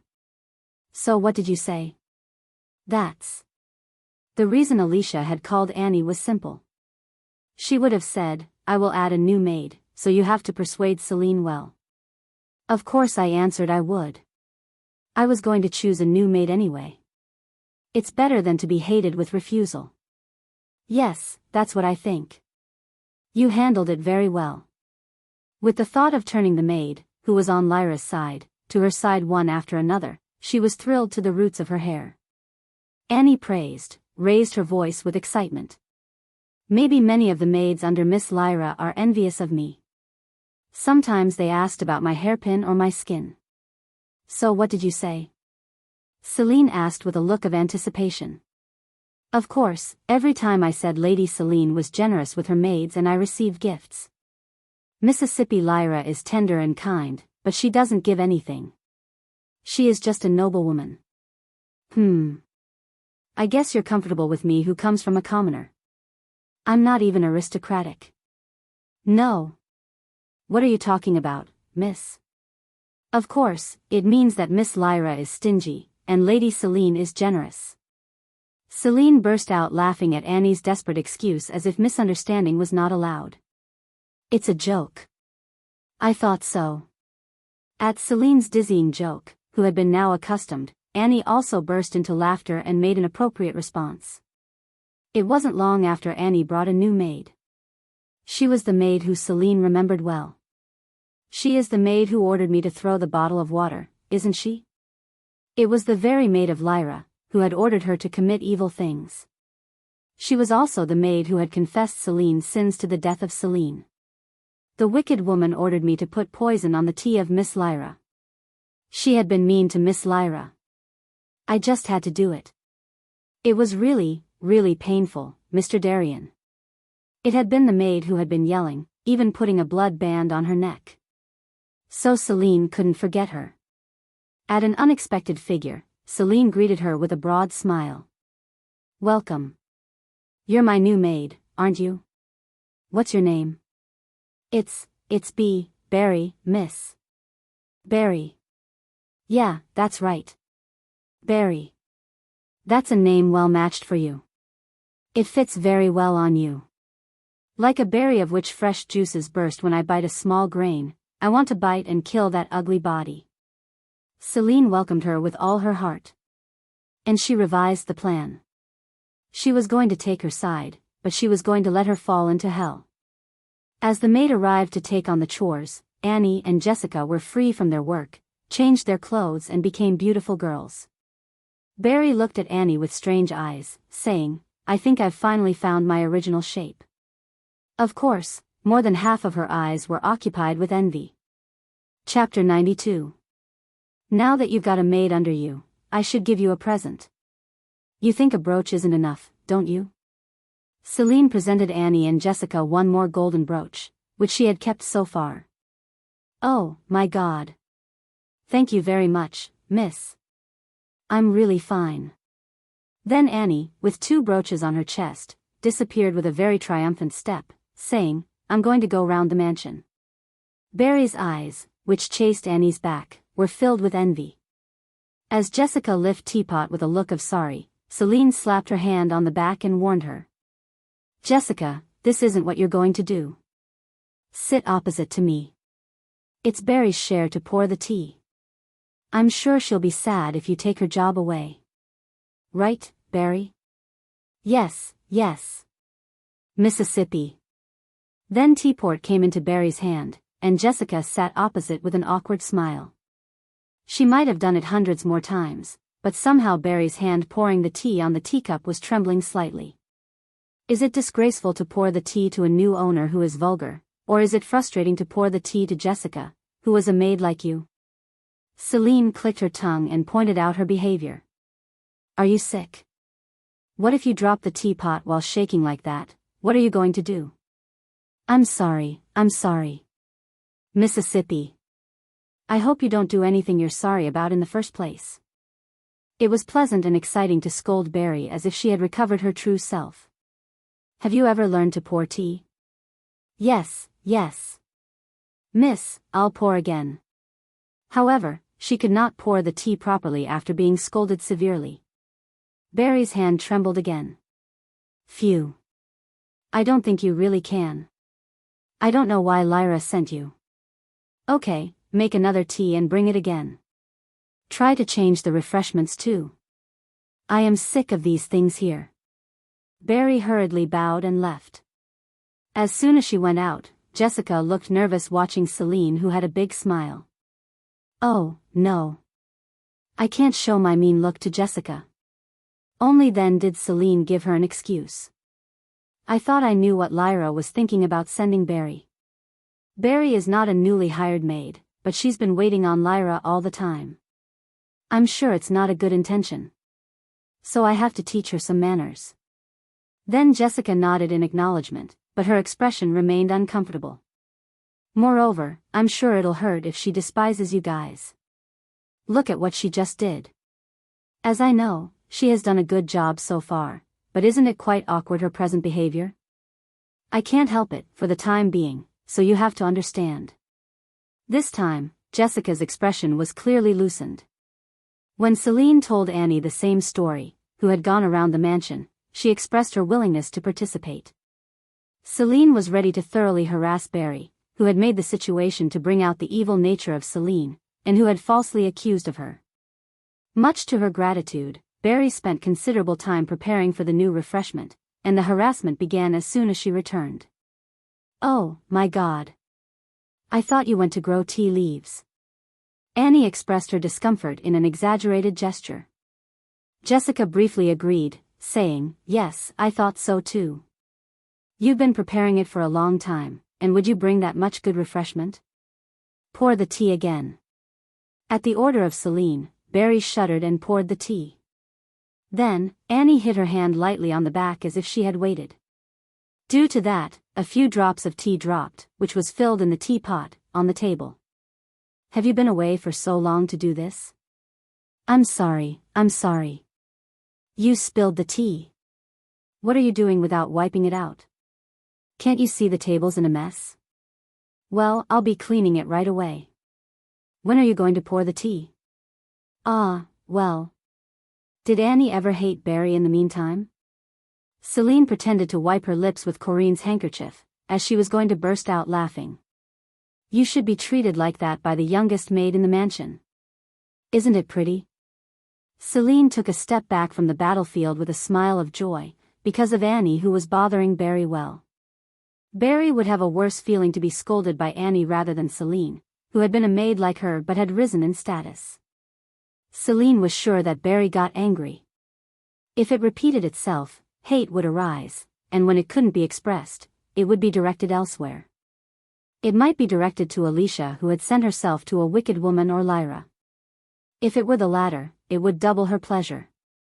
But Barry couldn't express her dissatisfaction with the real masters, so Celine was sure Barry would pour it out on other maids. But she wouldn't get any appreciation from them. Why? I'm going to be very nice to all the maids and servants except her. It was clear that everyone would think Barry was wrong.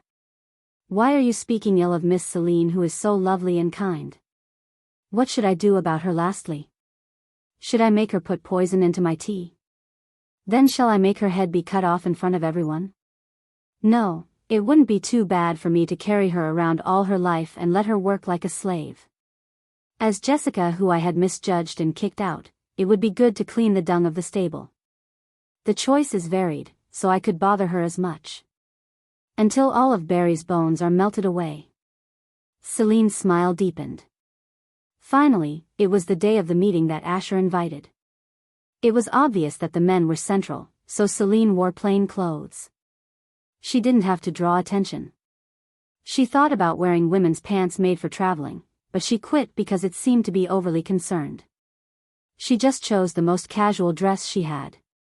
Why don't you put a hairpin on, miss? Annie asked, bringing a golden rose-shaped hairpin. It was the hairpin that Oscar had given her. Of all occasion, why did you bring it? Celine shook her head. It's okay. I don't have to look pretty today. Phew, I feel some distress, though. Annie, who didn't even know where her master was going, was annoyed by the appearance, and Celine could see Jessica pulling out a hat that fits her suit. How about a hat? Let's do that. When she tied the straps attached to the hat under the chin in a ribbon shape, she looked like a pretty well-mannered modest woman. Celine, who saw it through the mirror, hurried out with a smile that she liked it. As Annie left the mansion, she ordered Barry. Dust out every nook and corner until Miss Celine gets home. Don't forget the ventilation. Perhaps because of a few days of hard work, Barry hastened to nod. The meeting was held a short distance from the center. It was a quiet place, with the majority of houses. Celine entered a small cafe there and ordered a latte with macaron to the owner, who was asking if she would like to order. The eyes of the owner, who answered yes, went to Annie and Jessica. What about the two of you who come together? I'd like to have a coffee in Vienna, please. After Annie, Jessica ordered. I'd like to have a latte with macaron like my master. Then the owner's expression turned into trouble. I'm sorry, but the macarons ran out. I think you'll need another order. Then I'll have a Vienna coffee. Yes. Please wait for a moment. The lady who ordered the macaron, this way. When Celine, who had received the hourglass from Jessica, tried to go somewhere alone, her maids, Jessica and Annie, rushed to follow her in embarrassment. This was because they didn't know the details. Celine ordered them to wait, shaking her head. I have business here. Please wait, and drink some coffee. You can order something else and eat, so you have to be quiet. Miss. As Celine turned around coldly, Annie and Jessica watched her back with a worried look. As she followed the owner and went outside through the back door of the cafe, she saw a small door in the corner that could be barely passed by one person. It was a door that looked like a warehouse. The owner said, opening the door with the key, "Everyone is waiting. I'll lock the door outside, so you can go down." Celine nodded and went inside. She thought it would be dark, but it wasn't inconvenient because there were bright lights everywhere. As she took a step forward, she heard the door slamming. Celine, who looked back in surprise for a moment, recalled that he would lock the door from the outside, and then stepped back down the stairs again. It's pretty dangerous. Chapter 93. Step by step, she was very cautious. It was because the stairs were narrow. It wasn't deep, but if she took a wrong step, she felt like she would roll down the stairs. It was like a secret organization. She wondered why they needed to hold a meeting in such a hiding place. As she went down to the bottom of the stairs, there was another small wooden door. The door opened with a grotesque sound as she turned the door, whether it was not locked. She had been expecting a little that something special might wait for her, but inside was a normal room with a large table, a few chairs, and a few men who had already gathered. There were glasses of water on the table in numbers. You're here. Asher, who was located at the innermost side, stood up in delight. Then all eyes fell on Celine. Celine could find two familiar men in those eyes. One is Lane, the other one is, the knight I saw in the general store. They all were in plain clothes, whether it was a success for her to choose plain clothes. Black was the most common color, and although there were colors, most of them were dark colors such as gray. Celine, who closed the door and went inside, took off her hat, greeted them with full attention. I'm Celine. It's my first time participating and I don't know much about this meeting, so I look forward to have a favor for all of you. There was no need to let them know her surname. That was one of the warnings that Asher had given her. Asher had also added an explanation that there would be only discussed knowledge here, without their family and status. Welcome. It's always fun to welcome a new person. They all welcomed Celine with happy faces, without considering sex and age. As expected, those were the right people chosen by Asher, who had told her to join the gathering. It's been a long time, Lady Celine. Please sit here. The seat Lane pointed was next to him. It was also the opposite side of Asher. When Celine sat down, the participants revealed their names. One of the men had a good acquaintance with her in the past, and he had been in a leader group in the aristocratic party. She remembered that she had often attended parties and formed friendships with a lot of nobles. In addition, she remembered that he had not been interested in her at all in the past. Then, let's start straight. In reminiscing about the past, Asher announced the beginning of the meeting. After the start of the meeting, he did not use honorific language to anyone but Celine, even though everyone but him used honorific language. He can't be a son of the family of the Duke of Frederick, and he can't be a man of the family of the Marquis of Vincent. What the hell is Asher's identity? If they end up with a proper entertainment, they would have no problem at all, but that doesn't work, so closure is the answer. We can't shut it down unconditionally. Do you know how much tax we can earn from the casino? I agree. Moreover, rumors have spread that the Crown Prince has direct management, and I know that other countries are also interested in that. Maybe it's a great opportunity to attract aristocrats from other countries. Unexpectedly, the topic was the casino. It was a topic that she had talked about in the past with Lyra and Lane. Asher might have chosen the topic on purpose because he knew that I'm coming. Celine looked around Lane sitting next to her while she was listening to the conversation.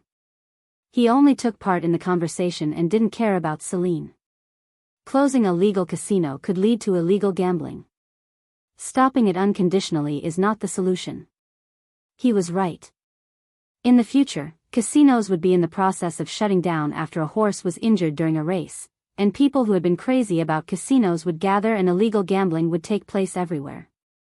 And since it happened in the dark area, drugs would be traded along with gambling, and all this would go to the Crown Prince's responsibility for failing to run the casino properly. Do you have any other options, then? At this point, I can only think of putting a limit on the amount they can bet. That was what Lyra had said before. What restrictions would you put on everyone who has different assets? Lane asked back. It was a question Celine had asked for the stupid Lyra. Lane blinked his one eye at Celine. It seemed to mean sorry for borrowing her thought. Why don't we set a limit according to their income? I think it's a good idea, too. No, it hadn't been. Even so, illegal gambling had happened anyway. That was because people who had been crazy in the casino hadn't been bound by the place. They had just dreamed of earning a big fortune by risking their own money. The story of casinos was directed to put restrictions on their income. It seemed foolish to suggest restrictions, even citing detailed income. Why are they so short-sighted even if they must be intelligent people with high learning? They seemed to be trying to save the casinos somehow, even though they were aware of the shortcomings. Is it because I know the future? It might be because she knew the worst future and that they were all useless in that way. Celine, who had delivered a fine glare, was watched by Asher. Celine also looked at Asher, who was not participating in the debate after announcing the start. As their eyes met, he smiled, raising his mouth up.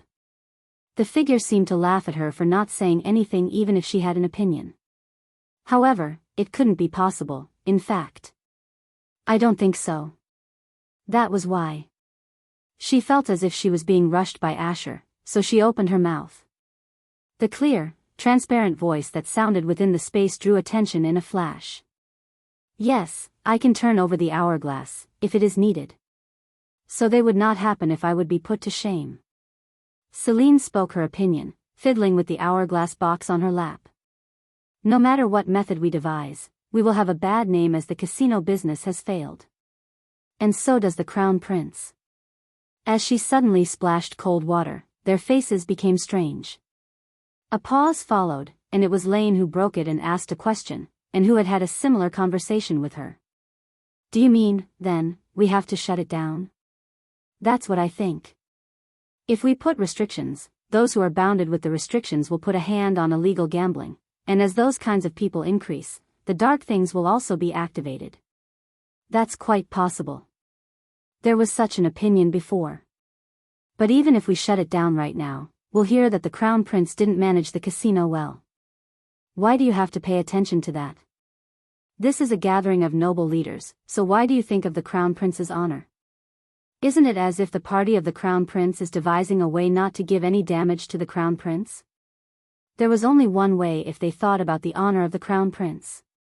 This is a matter we have to think about the honor of the Crown Prince. Then we'll have to hand over the bomb to the enemy. It's obvious it's going to explode someday. Even though she only said that, all the people gathered understood what Celine was trying to say. Do you mean to hand it over to the aristocratic party? Yes, even if it's legal, gambling is gambling. It destroys the mind of the addicted and messes up their life. There's always a victim in the business of investing money and extracting it. Then it's best to hand it over to someone else. But if we do, there will be a scandal that the Crown Prince did not manage it well. Wouldn't it be better than a scandal that ruined the country? And when the side effects occur in the future, we can pass all responsibility to the aristocratic party. Celine replied, shrugging her shoulders. When she saw the expressions of their faces, she didn't have to use the hourglass. You mean that whatever we do, we'll be blamed, so we get blamed at the beginning for a short time, we have to avoid any more blame, after passing all responsibility to them? Lane asked back with a blank face. Yes, I mean, it's better to hand over the business with a reason than to be suspicious of the Crown Prince's ability after it's ruined. The second option was better than the worst.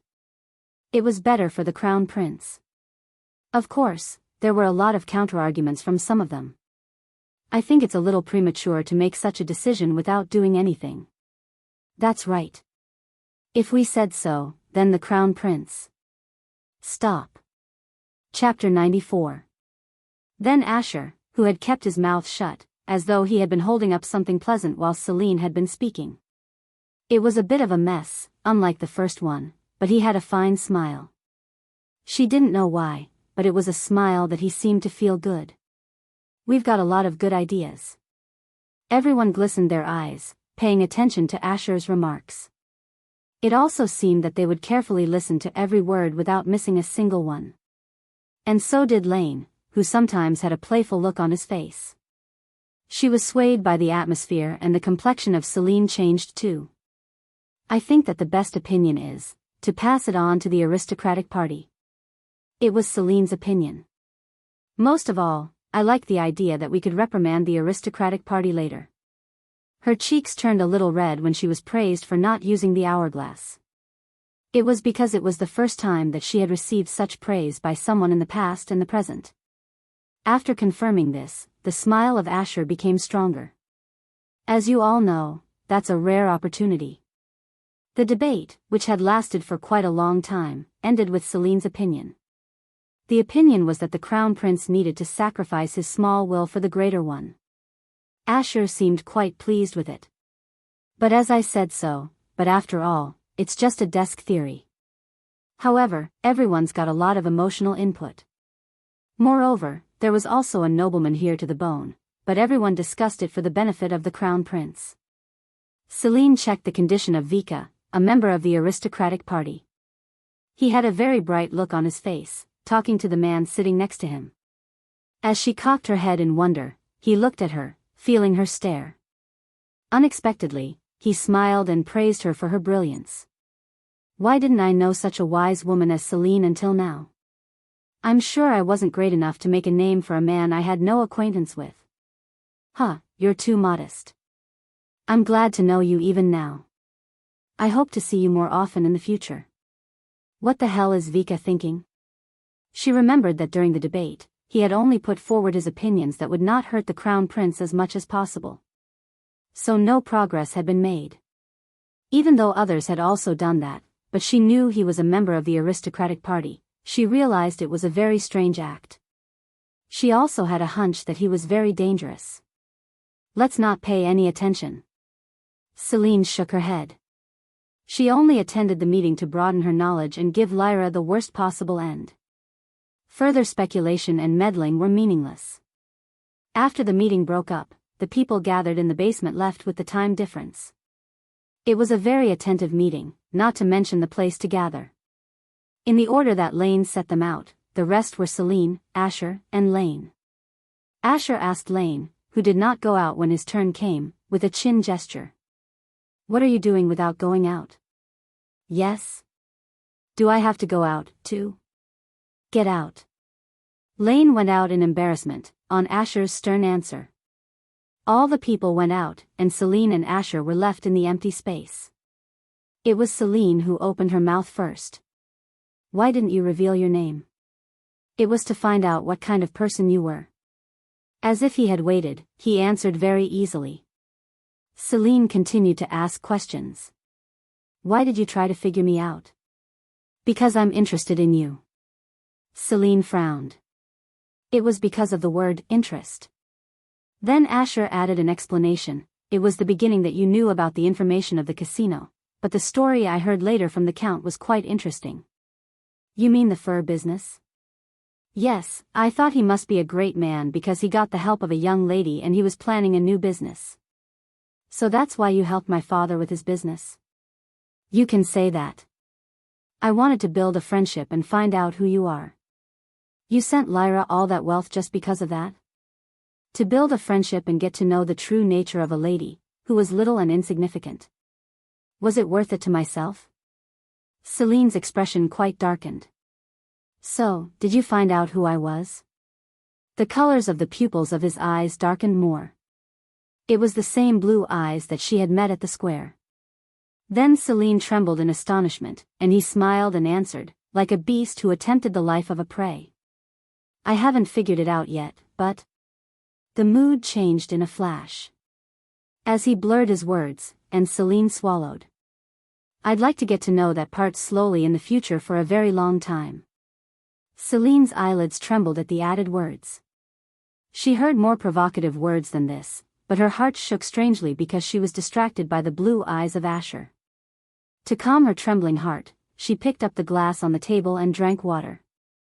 It was lukewarm because it had been placed even before she arrived, but her heart calmed down a little when she drank it. "Do you have any more questions?" "Yes, I have." Celine answered with a deep breath. "What kind of family are you in?" "Judging from the gifts you sent Lyra, I don't think you're an ordinary person." "Well, do you have any family you can guess?" "In the Empire, no one else came to my mind, so I thought you were a nobleman from a foreign country who I didn't know." However, with this fluency in the imperial language, the possibility had disappeared. For the first time, Asher, who ignored Celine's question, asked back with a serious face, "Is it important to you which family I belong to?" Of course, it was important that which family Asher belonged to, in the past. It was important who the rich person interested in Lyra was. The bigger the force on Lyra, the harder it would be to counter. But not anymore. Celine had heard that Asher was not interested in Lyra at all, and he had cut off his attention as if it were true. The relationship had started out from a misunderstanding, so it was worth it. And now Asher was just a person who had proposed a meeting to broaden her knowledge. So his family didn't really matter. "No, it's not important. You'll find out in a while, even if you don't want to know." "What does it mean that I will find out if I don't want to?" If he said that, she couldn't ask any more questions. Furthermore, Celine kept her mouth shut because it was a speech tone that he didn't want to tell her about that. After that, there was nothing else to say, and Celine got up first. Then, as if he ignored the words of leaving the time difference, Asher followed her. And it was when she reached the top stairs. "Wait a minute." She heard a voice behind her, and suddenly his hand fell over her waist. It was Asher's chest that touched her back when she retreated away in surprise. She was about to be angry about what the shamelessness act was, but the door that blocked her opened with a click sound. Please go out. There was a voice in the ears of Celine who stood in a daze, and had a bewildered silence for a moment, saying, "Is there anything left to do?" Celine, embarrassed, hurried out the door. On the other hand, Asher walked out casually and closed the open door tight. It looked quite relaxing for him to even take a key out of his pocket and lock it. Celine bit her lips. It must have been done on purpose. Her face turned red. "I was able to have a useful conversation thanks to you. I hope you'll come to the next meeting, too. I'll send you the time and place through Lane. I'll think about it." She intended to attend the next meeting, but she answered vaguely. "Don't I really look like a teenage girl?" At the obvious lie, Asher smiled softly. "I'll be waiting." Asher disappeared to the other side of Celine, leaving a final goodbye. Celine, who glanced back at the voice that was getting smaller, wrapped her cheeks in her palms. The weather was in the middle of spring, but there was a summer there. So she had to stand and cool down her face for a long time before she went back to the cafe where Annie and Jessica were waiting. Chapter 95. It was a week after a bouquet of flowers and a letter arrived from Lane. As usual, he also sent a bouquet to Lyra. By the time the evening was almost over, the conversation naturally led to it. He said he was busy, but I am relieved that he sent you bouquets of flowers regularly. It won't be easy for him to let go of the bond with father. Haha. What are you talking about? It was you, Lyra, who he showed interest from beginning to end. Celine never thought of correcting the illusion of the Count and Lyra. She put the well-roasted meat in her mouth as a side dish for the foolish father and daughter. The juicy meat ran over her throat, and her discomfort was also swept away. He told me the next meeting would be a month away. The place and time were the same as before. She went on eating in anticipation of what kind of debate they'd have next. But isn't that what he wanted Celine to see? There was a suggestion from father. Celine was trying her best not to correct them, but as expected, thanks to Lyra, who tried to find fault with Celine, Celine's hands were slow to chop. The Count assisted Lyra. "Oh, that may be. He seemed to like Celine quite a bit. I think he'll get along well with Celine because he's friendly. Isn't that right, Mother?" Suddenly, Lyra asked for her opinion, and the Countess opened her eyes wide. "How can you say it to my mom, whose daughter would fit for a lower-class noble? Until just last year, you asked me about being a duchess. I still have to look into him, but I don't think his impression is bad." However, Celine could not express her opposition at the time when the Count actively agreed. Lyra seemed to want to spoil Celine's quiet enjoyment of the meal, just like her in the past that had driven her into a mess. "I've let go of my exaltedness when I lost Oscar to you, and there's no end to it, Lyra." Celine, however, had no intention of leaving Lyra alone. "Oh, come to think of it, what's going on with the warehouse I told you about last time?" So Celine turned to a topic that Lyra had no knowledge of. The Count had a good complexion because of how happy he was. It seemed that it was going very well.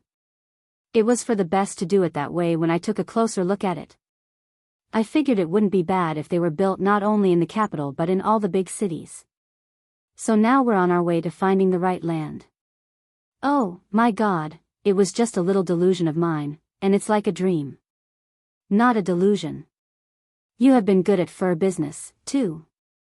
You're such a great kid that I want you to be the successor of my business group. Such an opportunity would not come to the prostitute's daughter, but she could see Lyra's face turning pale even if it were empty talk. So why did you provoke me? There was nothing to gain even if you provoked me. Please give me a favor to let me know when you come up with a new idea. Yes, I will, Father. If Lyra is being presumptuous again. Because the tactless Count was talking about the warehouse business for some time, Lyra only repeated, yes, yes, like a parrot, and Celine was able to have a good meal after a long time. The future different from the past. "Annie, I have to go out and get ready." Going out? Annie's face glowed at the news of her going out in a long time. Celine was planning to leave for the casino, so she decorated her clothes and hairstyle with splendor. She went downtown in a carriage with an identification card with a fake age and nationality. She also had a fancy mask that could be used in a ballroom. Her destination was Flower Mountain. It was also the place where she had met Asher while enjoying her leisure time on the terrace. Annie confirmed it several times as if she was not convinced that she was just going to the cafe with all her colorful outfit. Are you going to the cafe after you decorate it like this? You have already asked the same question 5 times, Annie. But it's such a waste. It's been a long time since you decorated it like this. Of course, Flower Mountain is a great place, but I'm sorry I don't have a chance to show such a pretty girl to others. Celine smiled and soothed her. If you wait quietly, something interesting will happen, so stay calm. Only then did Annie close her mouth when Celine gave a hint that the Flower Mountain was the end and that there was something behind it. Maybe Annie was imagining something interesting with her small head. Celine, who changed into a new carriage at the cafe, headed for her final destination, the casino. When Annie heard Celine ask to go to the casino, she opened her eyes wide and asked, "Are you going to the casino?" "Yes." "Oh, why?" "You're too young to even enter. You will find out when we arrive, so be careful not to make the mistake of calling my name in the casino." "May I call you, miss?" "Yes, you can." Annie didn't know the details, but she had her eyes glazed at the thought that going to the casino with a hidden identity must be fun. Whenever she was around Lyra, she was a bit envious of her. There were always interesting things that were happening besides Celine, who was of humble origin and was not like an aristocratic lady. Annie felt great satisfaction beside Celine. The carriage stopped in front of the casino. It was noisy outside when it arrived. Celine handed Annie one of the masks she had prepared. Annie, who was quick to understand, did not ask any other questions and wore the mask. After wearing the mask and getting off the wagon, an employee of the casino, who was waiting at the entrance, took Celine's hand and escorted her. It was not as much as the family of Count Virmont's carriage, but it was due to the loan of a luxury carriage equivalent to it. Behind her, Annie was seen receiving an escort from another employee. The glistening eyes behind the mask seemed to be quite satisfactory to the situation now. The casino staff asked, "Where do you want me to take you?" "Take me to the main hall. And I need the chips for 100 gold. Do you want me to prepare a drink, too?" "2 glasses of Pinot Noir red wine." "All right." Celine's manner of answering the staff was quite natural. Of course, it was because she had visited the casino several times in the past. The staff didn't check her ID card because of her height, the way she spoke, and attitude, which he couldn't believe was from a girl, and led her to the main hall. It was noisy at the entrance since it was the main hall, not a private room, where hundreds or thousands of people gathered. It's still in the middle of the day. Day and night didn't matter to those who were addicted to gambling. Laughter mingled with occasional shouts and again covered them with laughter. There was also a clang, something breaking. Celine sipped the wine and watched on the terrace on the 2nd floor, which overlooked the 1st floor. Celine wondered which game would be the best. Then Annie asked Celine with her fully excited face, "Miss. Well, can I have another glass of this wine?" Celine raised her hand lightly beside her ear. Then the waiting employee came straight up and fell on one knee. "Do you need anything?" "A bottle of wine." The wine, which arrived a short while later, was brought by a young male employee, and he stuck to Annie's side all the time to pour the wine and change the cup. It was a follow-up service if someone ordered the whole bottle, but Annie was distracted by the first service she had never received. Celine clicked her tongue and warned Annie to not inhale the wine without restraint. "If you're drunk, I'll leave you behind, so keep that in mind." Annie nodded with a hot face as if she had already been a little drunk. Celine turned her eyes back to the main hall. "Simple card games have so many variables that it's possible to lose even if I use the hourglass. The horse race is perfect, but it's not the right time yet." Since the Crown Prince's horse that was imported were winning streaks, they were all betting on the horse and the dividend was not big. The game of selecting the numbers on the round roulette and turning the beads was not good according to her experience.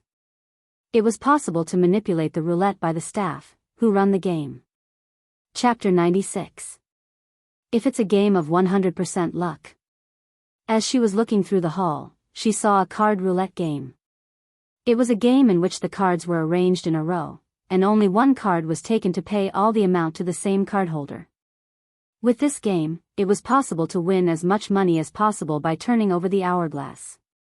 Celine left Annie, who was soaked in the wine, took her hourglass and moved to the place where they played a card roulette game. The card roulette game could not be manipulated because it was a way for an employee to mix the cards and a player to pick one out. So because of the people who didn't trust the employees, it was quite crowded.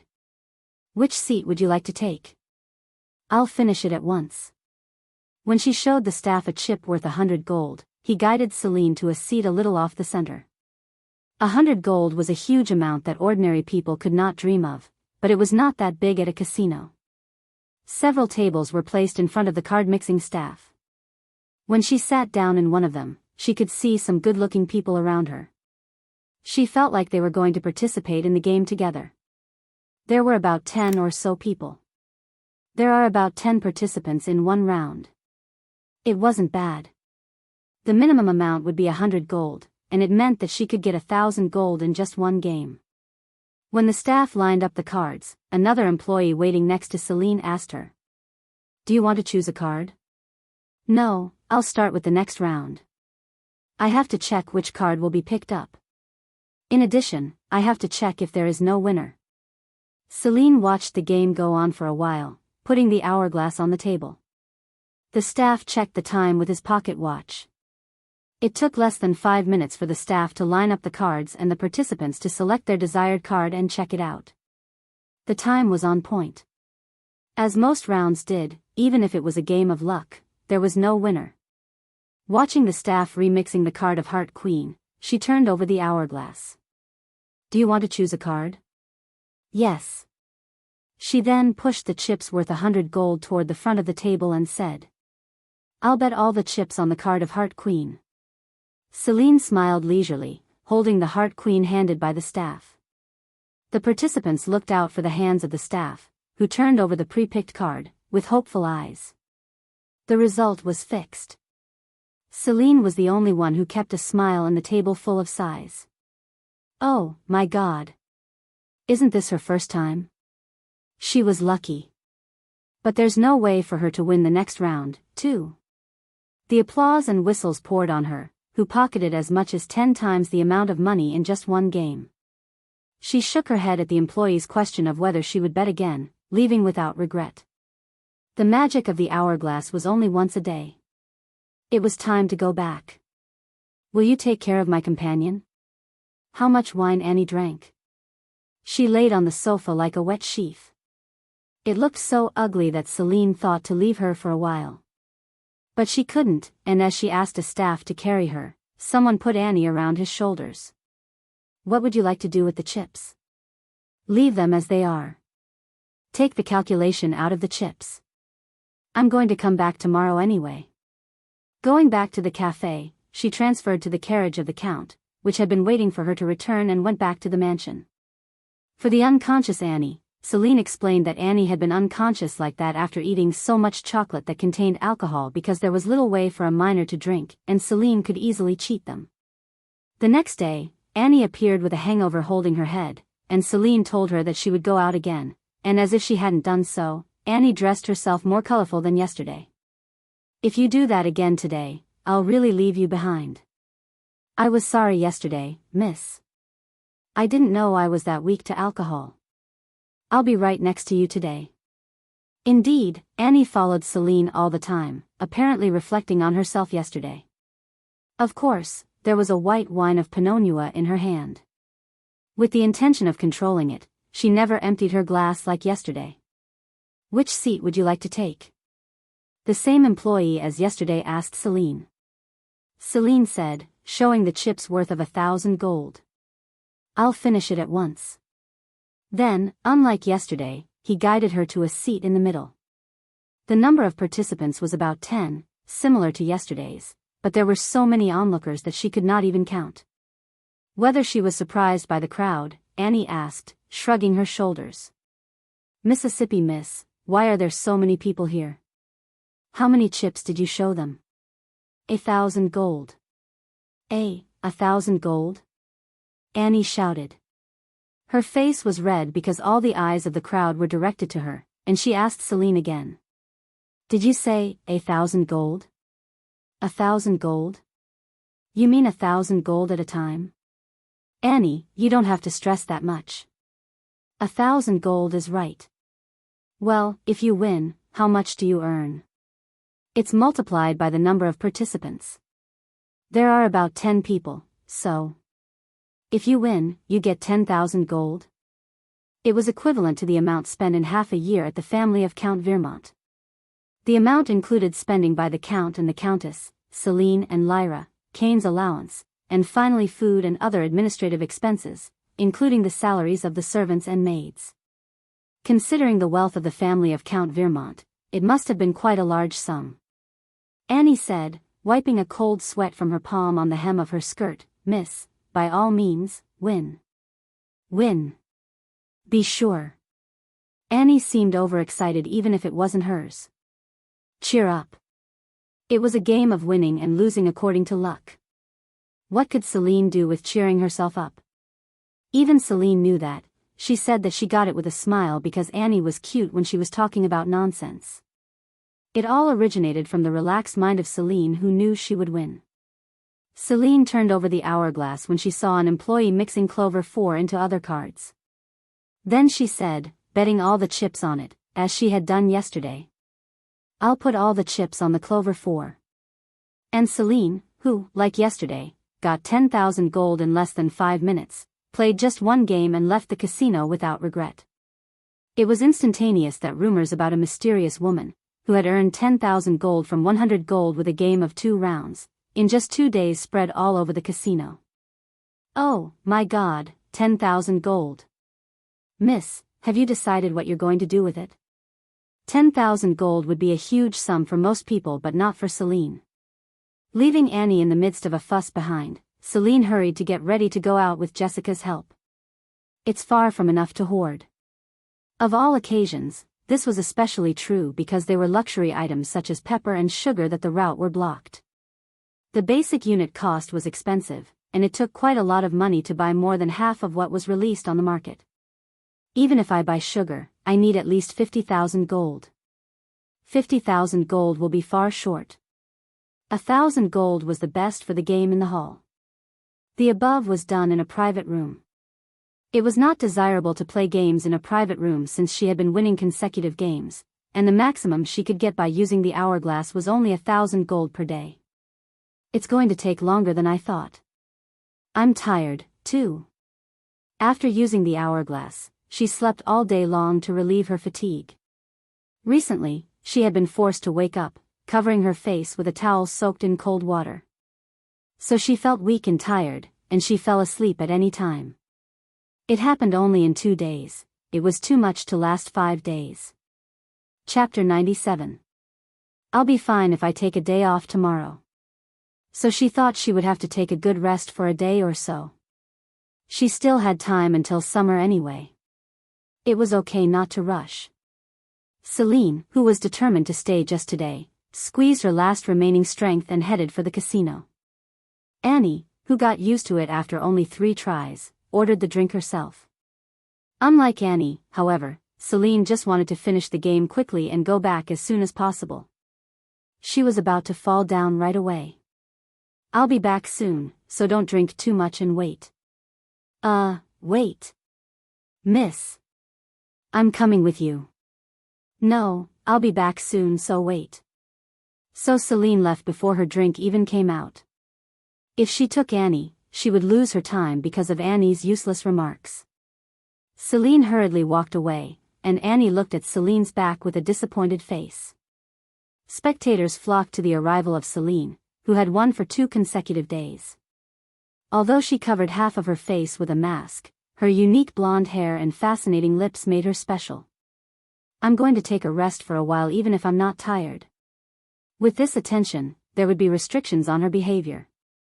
Someone might suspect her identity and investigate her. Diamond 8. She turned over the hourglass, and as she picked a card, the voices of spectators and game players around her became noisy. She's not going to win 3 times in a row. Maybe. It's been like that all this time. If she really wins 3 times in a row, we can choose her card from now on. That's the way. You're smart, aren't you? Celine clicked her tongue at the remark.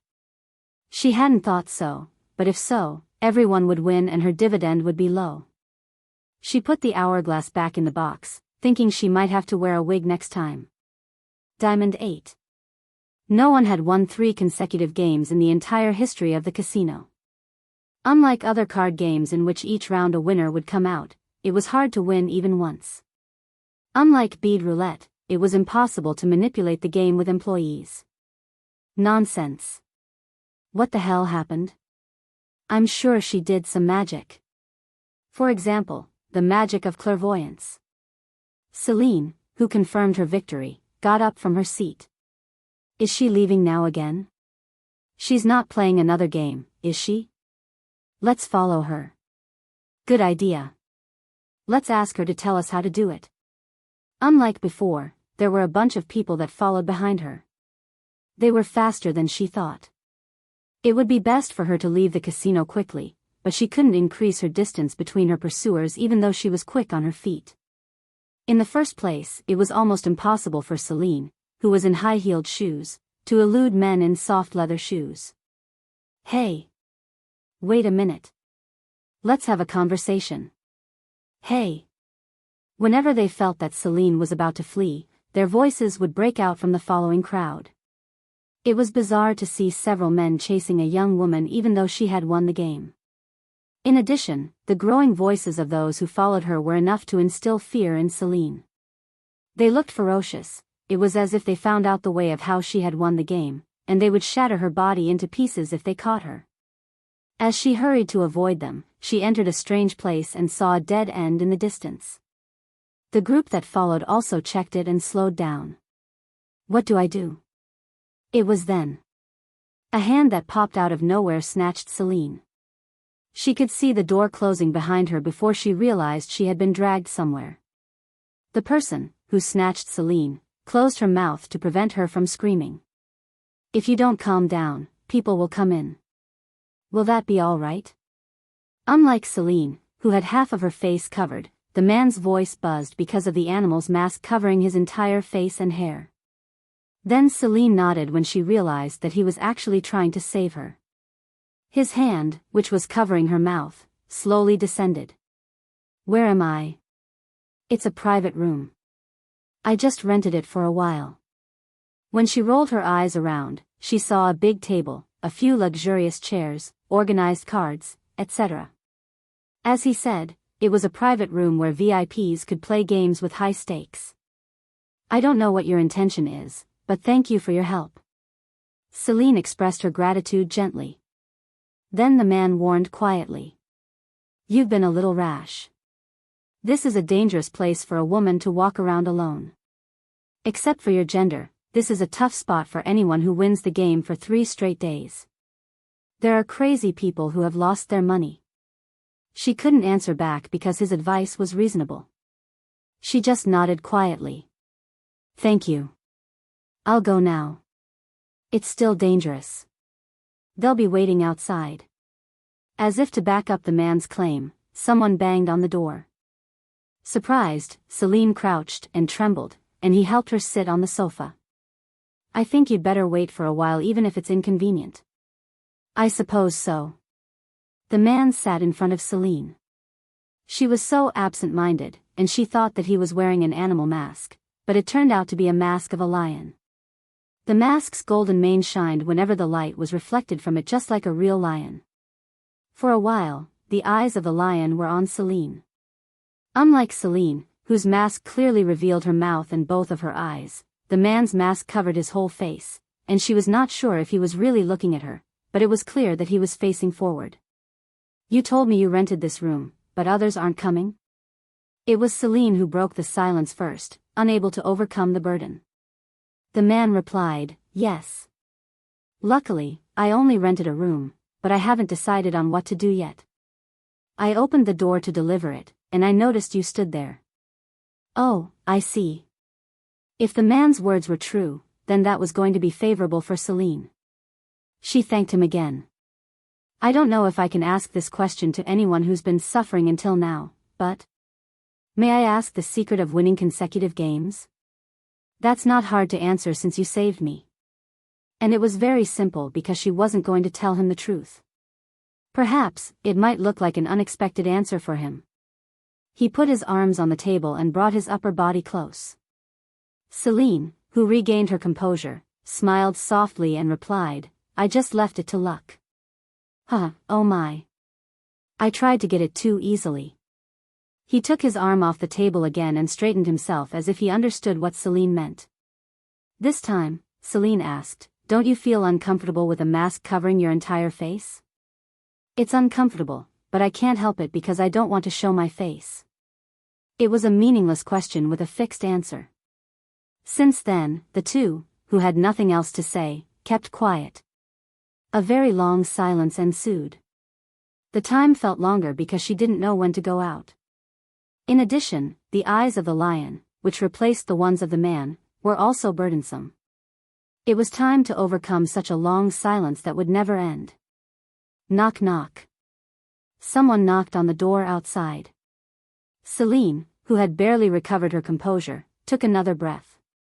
The man, who made a gesture of silence, brought an index finger to the lion's fierce mouth, quietly approached the door, and asked someone outside. Who is it? I came to check because you haven't spoken what to do since you rented this room. The man opened the door and checked another person who had the voice and speech that appeared to be an employee. What will you do? I'll think a little more and decide. All right. The staff bowed politely and disappeared. He closed the door again and said, turning around, it's like they're all gone. Phew. Then Celine took a deep breath, as if relieved. They seemed to have left, exhausted. So there was no reason for her to stay here any longer. Thank you. I'll go now. Celine, who rose from her seat without regret, moved to the door. Then the man, who was standing with his back facing the door, opened it for Celine. This man is so kind that he would suffer a loss. He had saved her from danger and had laughed it away even though she had not told him how to win consecutive victories. Moreover, as soon as the threat disappeared, he opened the door to see her off. He was a good-natured person. Chapter 98. May I ask your name? Her green and lovely eyes that were visible through her mask, turned toward the lion's eye. No, seeing Celine, who was escaping smoothly through the open door, the man smiled, saying, it's just like her. Shall I follow?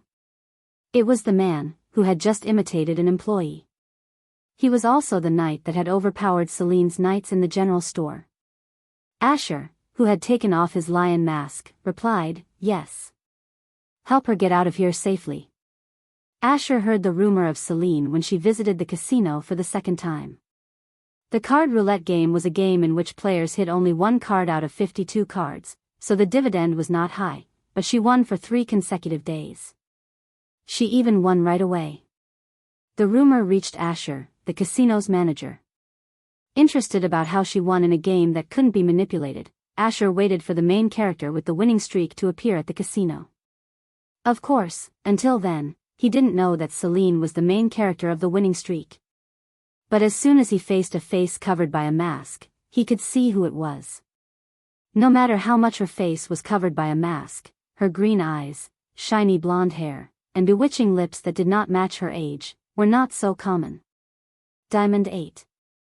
He was ludicrously distracted by Celine's face, who was mixed with the crowd and was betting the shiny chips.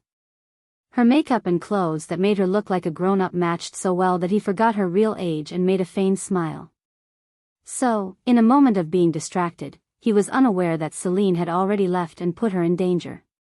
He hurried to help, but she almost got caught by the gamblers and got into trouble. I don't know why a lady of the Rosent family shovels up money from the casino, but she's definitely scheming something. He wanted to have someone follow her, but he didn't want to get misunderstood by doing so. A moment later, Sork, the knight, who had followed Celine, returned. I checked the carriage to leave. All right. What about Vika? I think he has embraced one of the loyal dogs of the aristocratic party.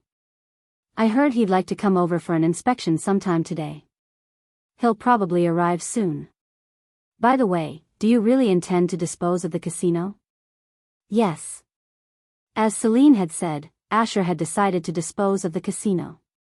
He had tried to take off the disadvantages of the casino and keep it, but he had thought it would be better to dispose of it now. In the first place, it was a contradiction for the government to manage gambling and other entertainment facilities. The main agent that needed to regulate and eliminate it had been encouraging the people to do it and had tried to manage the casino. It would be better for him to endure a light stoning than struggle to avoid the violent aftermath, because he was constantly being tested for his qualities by the aristocratic party, who persecuted the imperial power. Soon after, Vika, who hid himself in the aristocratic party, brought someone and guided him through the casino, as Sork had reported. It was Viscount Vig, a close aide of the princess. He was known for his good business skills and for supporting a large sum of money to the princesses. It would cost a considerable sum of money to take over the casino, but seeing that he came straight to the casino without hesitation, the information seemed not to be false. Viscount Vig, who had seen the casino for a very long time, disappeared with a satisfied smile, and Vika also brought an answer that lived up to the expectation of Asher. Vika's face was bright, as he handed the report. He indicated his intention that he would buy the casino in the near future. No matter how much Viscount Vig has, he will need a route to raise money. You told him to keep it a secret to the princess, didn't you? Yes. It's obvious that the princess will object it. I requested it repeatedly. All right. Don't forget to deliver it well, so that we can attack their backs later. Asher intended to make Viscount Vig take the same steps as Viscount Lupre, who had had human trafficking in the basement of the casino in the past. Viscount Vig would not be engaged in human trafficking but would be in a way of those illegal ways to maximize profits, as they would tell him. If the information was true, she would be damaged by a severe blow if they cut off Viscount Vig from the princess. Count Rosent was supporting her, but as they were also working on the Count's business, it was clear that the cash cow would be cracked. As it turns out, the Count's warehouse was legal. That would be a bit of a headache. Why? It's a very legal tax evasion scheme without any illegal things. I think you explained it to me last time. That's right. If the Count uses this method well, he could still import goods even if we block the trade route. It means that it can be solved, even if it may take a while. Really? The papers in the hands of Asher were crumpled in a messy shape. Vika's face and body crumpled. He read the countenance of Asher and shifted the blame to the wrong place. Who in the world gave the Count such an idea? There's no way for the Count, who would have been busy with a new business, to come up with. It was Celine who had told the Count about the warehouse. When Asher had first heard the story from Lane, he remembered that he had been so dumb that he had only laughed out. What kind of study had Celine done? How could she come up with that idea even when she was young? When Asher raised his mouth by recalling Celine, who had haughtily disappeared saying that she would not give him her name, Vika, who misunderstood that Asher was feeling better for some reason, went overboard. Lane knows who he is, doesn't he? I think I'll feel better if I bring him in and beat him so that he'll never say a word next to the Count again. Now, who are you going to beat? As Asher got irritated by the words, Vika began to notice Asher's countenance again. It was regrettable that he would rather sew his mouth shut to make it difficult to give an appropriate response. Any other reports? Oh, no. Get out of here. Take care of your duties. As Vika went out, Asher turned over the crumpled report in the silent office. Unfortunately, however, Vika's report was not even noticeable. Only the image of Celine, who he had remembered, was only hanging around his eyes. What the hell is she? Until 2 years ago, I heard that she was a commoner, so how is she smarter than adult aristocrats? The more he knew her, the more questions he had. No matter how much she had been educated in a short period of time, it was strange for her to use formal etiquette. So was the tone that seemed to have lasted for a very long time in the social world. And the strangest thing was how to guess it so simply as if to read a card in the card roulette game. It was impossible without real magic. Does she really have that kind of ability? He thought about it but soon shook his head to deny it. The reason was that if she had the ability to see through things, the card roulette game could be explained, but other things except that could not be. Even she stood buff at the unidentified man she had never seen. She had behaved the same way at the first meeting and so was today. There had been times when she was tempted to play with a man, and she was ashamed as if it was the exact opposite, like someone else. Vika's report was crumpled again and rolled over the desk. A deep-seated Asher on the sofa closed his eyes. It was the first time in his life that he had ever had such a complex and unsolved person. And it was also the first time for someone to stay in his head and to not leave. Shall I rather put her next to me? It wasn't a bad idea. He might find out something if he put her next to him and observe her often. She had a good influence on himself, even now when he met her once in a while. As for this casino case, most of the exploits were Celine's. Chapter 99. The question was how to take her next to him, for what reason, or to which position. Giving a job to a woman was unusual and more likely to have a counterattack later. Celine, moreover, had no particular accomplishments or learning. There was no reason to hire her. The only way left, then, was to keep her as a woman beside him. However, if he thought about her origin, he was sure that they would be quite noisy. If she had some support, she could stand it, but could she survive with nothing? What am I thinking? Then he suddenly realized that he was thinking nonsense. He couldn't believe that he would try to put Celine beside himself when he was too busy getting engaged to the princess. And he was shocked that he liked it very much. I thought I am the type of man who is not bewitched by a face, but I keep coming up with her face. Come to think of it, it was. Her face came up to his mind at any time. It was not a situation where her face would come to his mind, but it had come up, like, right before bed, or wake up in the morning. Sometimes it even popped out in his dreams. The mere sight of the princess annoyed me, it's amazing.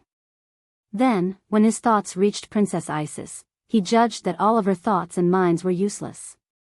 When he thought about it, the reality was that he played a tug-of-war with the aristocratic party led by the princess. It was impossible to even put Celine in the selection list in the first place. Asher shook his head to come out of his thoughts. And he lifted Vika's report again in his hand. This was not the time to think like that. Since she had turned over the hourglass 3 times in a row and did not sleep properly, Celine had to rest for 3 days. Even though she woke up after a whole day's sleep, it was hard to move her body. Anyway, if there was such a consequence after using the hourglass, it would be better to take a rest the next day. When she visited the casino again, 2 casino employees followed her. This was because the amount of chips that she had was large. Fortunately, no one recognized her by wearing a wig and thickening her makeup, but there was an occasional look at her because 2 employees followed her. Nevertheless, she never suffered from mishaps thanks to her casual behavior. Oh, my God. Miss. 50,000 gold is collected. I can't believe it.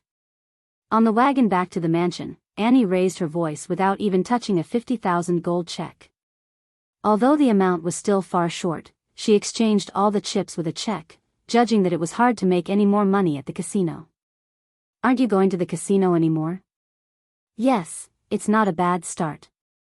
It would not be possible to buy the whole amount, but she could buy it enough. Sugar, which would become a luxury and necessity for aristocrats after the trade route was blocked, prices would soar. At that time, she was planning to make a profit by releasing supplies. So, did you say your brother was working in an inn? Yes. Yes, miss.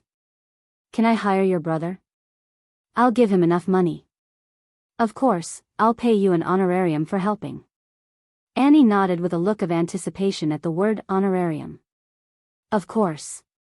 He used to say that the job at the inn was boring. When do you want me to call him? Bring him right away. There's so much to do. Yes. Miss. It was the very next day that Annie, who had answered courageously, brought her brother. His name was Andrew. He looked similar to Annie, but he was tall with clean skin without freckles. It was a good appearance to deal with people. Celine offered him to double the salary he had received at the inn. Andrew's face turned red as well, whether he seemed to have been treated fairly well at the inn. Of course, keeping a secret was a prerequisite. When Celine said that if he didn't keep it a secret, his sister would be in trouble, Andrew's face was briefly lost in the dark, but as she said if he kept it well in secret, she would guarantee his future that he didn't regret, his face returned to the original state. Do you want me to buy sugar? Yes. Buy as much sugar as you can. The more you get at a lower price, the better, but you don't have to bargain if you can't afford it. If that's the case, I'm the expert. Don't worry. It was not otherwise difficult that he was able to complete the mission shortly. It seemed that the word expert in the field was true, and he contracted for a large amount of sugar at a lower price than the market price, which had been on the verge of being delivered directly to the store by the wholesaler. It was because he had coaxed an employee secretly without the owner's recognition. Andrew said that he had been able to buy most of the sugar in the warehouse, as he had advised the employee to take the difference and quickly smuggle it in. Maybe Andrew had done the same work at the inn. Maybe the employee thought he could bring it in soon. Can he really do that? So Celine gave Andrew a very small amount of grace. She only gave him a present for one of her jewels, but he was delighted as if he had the whole world like Annie. He seemed as easy to handle as his sister. After storing the collected sugar in a rented warehouse, she waited for the right time, that day when everyone would be thirsty for sugar. Celine put a cake with sweet syrup in her mouth, recalling the past when the import had been blocked and it had soon become a reality. It was dessert after dinner. There would have been a huge amount of sugar in it, too. From time to time, the merchants had to supply it to the aristocrats who consumed a lot of sugar every day, but sooner or later, it would all run out soon. Since she had bought it from a wholesaler, if the store ran out of everything they were selling, there wouldn't be any more supply. And the Count was very kind enough to tell her the beginning himself. And it turns out, we've had quite a headache lately. What's going on, honey? There's a rumor going around that foreign business groups have not contacted us one by one. Oh, my God. What do you mean? The Countess asked back with an exaggerated look of surprise. Despite not knowing the details, she was giving an appropriate response. As expected, she looked like a woman who had risen from prostitute to the Countess. Lyra, who had hidden her true nature and hoovered his love up alone, also showed her concern.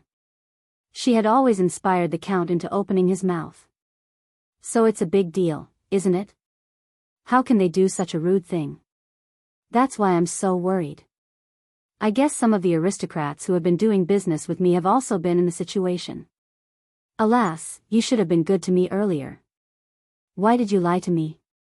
You have been hated by me who has the most information. Celine thought, licking the syrup on her lips. No matter how much sugar they put in, can this syrup be so sweet? Perhaps the Count's anguish is added in it, and is it sweeter? So, can I enjoy this sweet dessert every day if I make him always painful? Celine asked, with a somber look on her face. Well, what happens now? If it were imported from a foreign country, it would have been almost in a monopoly. Do you think that there will be a mishap like a loss of supply? The Count smiled affectionately at her, as it was pessimistic, but she pointed out the future fairly well. Maybe. I think it's likely to be the case. If it were simply a change of account, the worst would not happen. I hope you can find a solution soon and get out of the crisis even if the worst happens. If you help me, I might be able to solve it soon.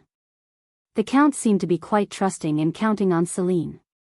He even said, "Please help me." But Celine had no intention of helping him at all. She wanted to see his face that would be distorted by her interference. So, not long ago, Mr. Oscar sent me another present. Chapter 100. Because she had nothing else to say about the Count's business, Lyra quickly turned the topic. The talk of Oscar was enough to soothe the Count's anxious mind, so the depressed mood returned to an atmosphere of harmony. Oh, I see. It seems like he has some relaxed time since his graduation is approaching. So, what did he send? He sent me a beautiful bouquet and brooch. Lyra's gaze went down to her chest. She had a brooch on her chest that looked like a blue diamond. Celine frowned at it. That's... Haha. Oh, my gosh, the brooch you're wearing on your chest is a gift. What a beautiful brooch it is. I now acknowledge it and I am sorry about it. Oh, my God, it's so pretty. Her brooch was really clear and transparent blue, and draw even the Countess's admiration. But why? Why is the blue diamond's brooch? It's similar to what I gave Oscar. In addition, it was a similar design as if it had been matched like it had been made referring to Oscar's brooch. Is it really like that? It must have been. Right? And the princess said she'd like to visit our mansion sooner or later. Really? I'll have to make sure the servants and maids don't neglect the preparation. Lyra's bragging continued. And it spoiled Celine's mood, as Lyra hoped. But Celine didn't express it outside, as Lyra would be hoping for that. Celine tried to pass it over lightly, thinking that it must have been made by the princess who had referred to Oscar's brooch. The blocking of foreign trade routes made the nobles uneasy. The damage was most severe among the nobles, who simply did a small trade with foreign countries because they had little or no land. The complexion of the wives, who were tutors of Celine, looked gloomy, and the young ladies who attended the meeting after a long time were very intimidated. "What if my father's business is damaged?" said one young lady in tears. "What's her name?" Celine asked her, who could not even remember her name because she had no attention except for Corinne. "Excuse me, what kind of business did your father do?" "He's been importing perfume. It's not expensive, but it's just an ordinary one that is diluted with water." "Oh, that's why I have always smelled good from you." "Regardless of your worries, such a trifle item would have no problem." "Don't worry. My father told me that most of the items that are currently being cut off are luxuries. Those are only luxury goods used by the nobles." "Really? If it's the case, that's a good thing." Oops, I'd be rude to say this. "I'm sorry." As Celine was a daughter of Count Virmont, the information she had received from her father was like timely rain to them. However, since there was a rumor that the family of Count Virmont would be severely damaged and suffer, and it was spreading secretly, they could not express their joy. Oh my, who cares about who? Even if the Count's business was ruined, the family of Count Virmont had a great deal of land. Unless the empire was destroyed, the family of the Count would never lose its power and wealth. Celine smiled and shook her head. "It's okay. I'm sure he'll do well this time as he's always managed to get through it." The hearts of the young ladies were moved by the friendly way of speaking.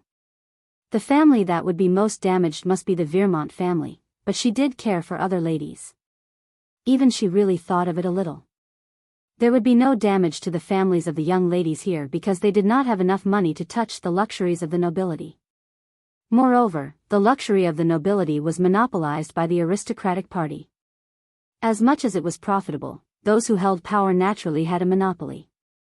In other words, it was the aristocratic party that would suffer from this incident. It was a story of little relevance to their families, far from power. Wait, only the nobles of the aristocratic party are damaged? Then, the main driver of this incident must be the Crown Prince's party. Is it a power struggle, not just an intervention aimed at making a difference? Celine felt that if she would step in deeply, she might see blood, so she vowed again that she would never be caught with her identity. "Let's refrain from meeting for the time being. The atmosphere is really bad. And you're busy as you become adults, aren't you?" Everyone looked at Corinne with a smile. The smile was a mixture of envy and jealousy. The meeting had been delayed because Corinne had been busy. Corinne apologized in a sorry way. "I'm sorry. It's because of me." "No, not just because of Lady Corinne. You're all a little busy, aren't you?" As Celine said, the grown-ups were busy interacting with each other's level of young men.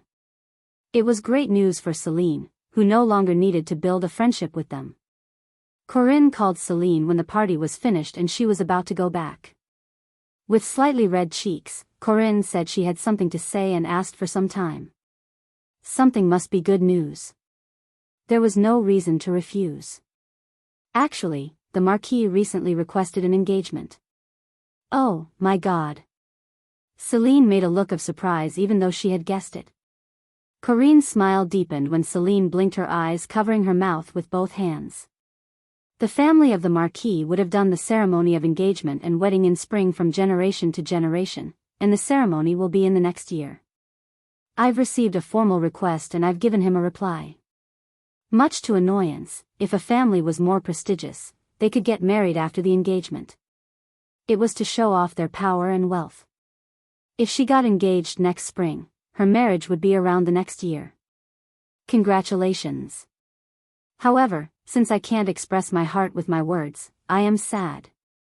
What should I say to deliver my heart to you? I'm so happy, but I can only say congratulations. Celine celebrated Corinne with an overstatement that she would not have for her lifetime.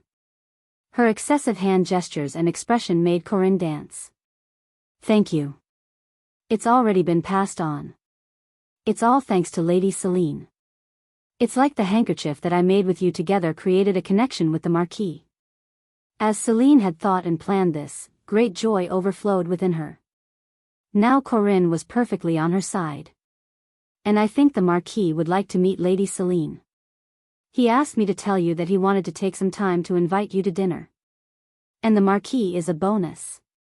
There would be no greater joy than this in the world. The bad feeling from Lyra's brooch quickly disappeared. Celine smiled brightly. Really?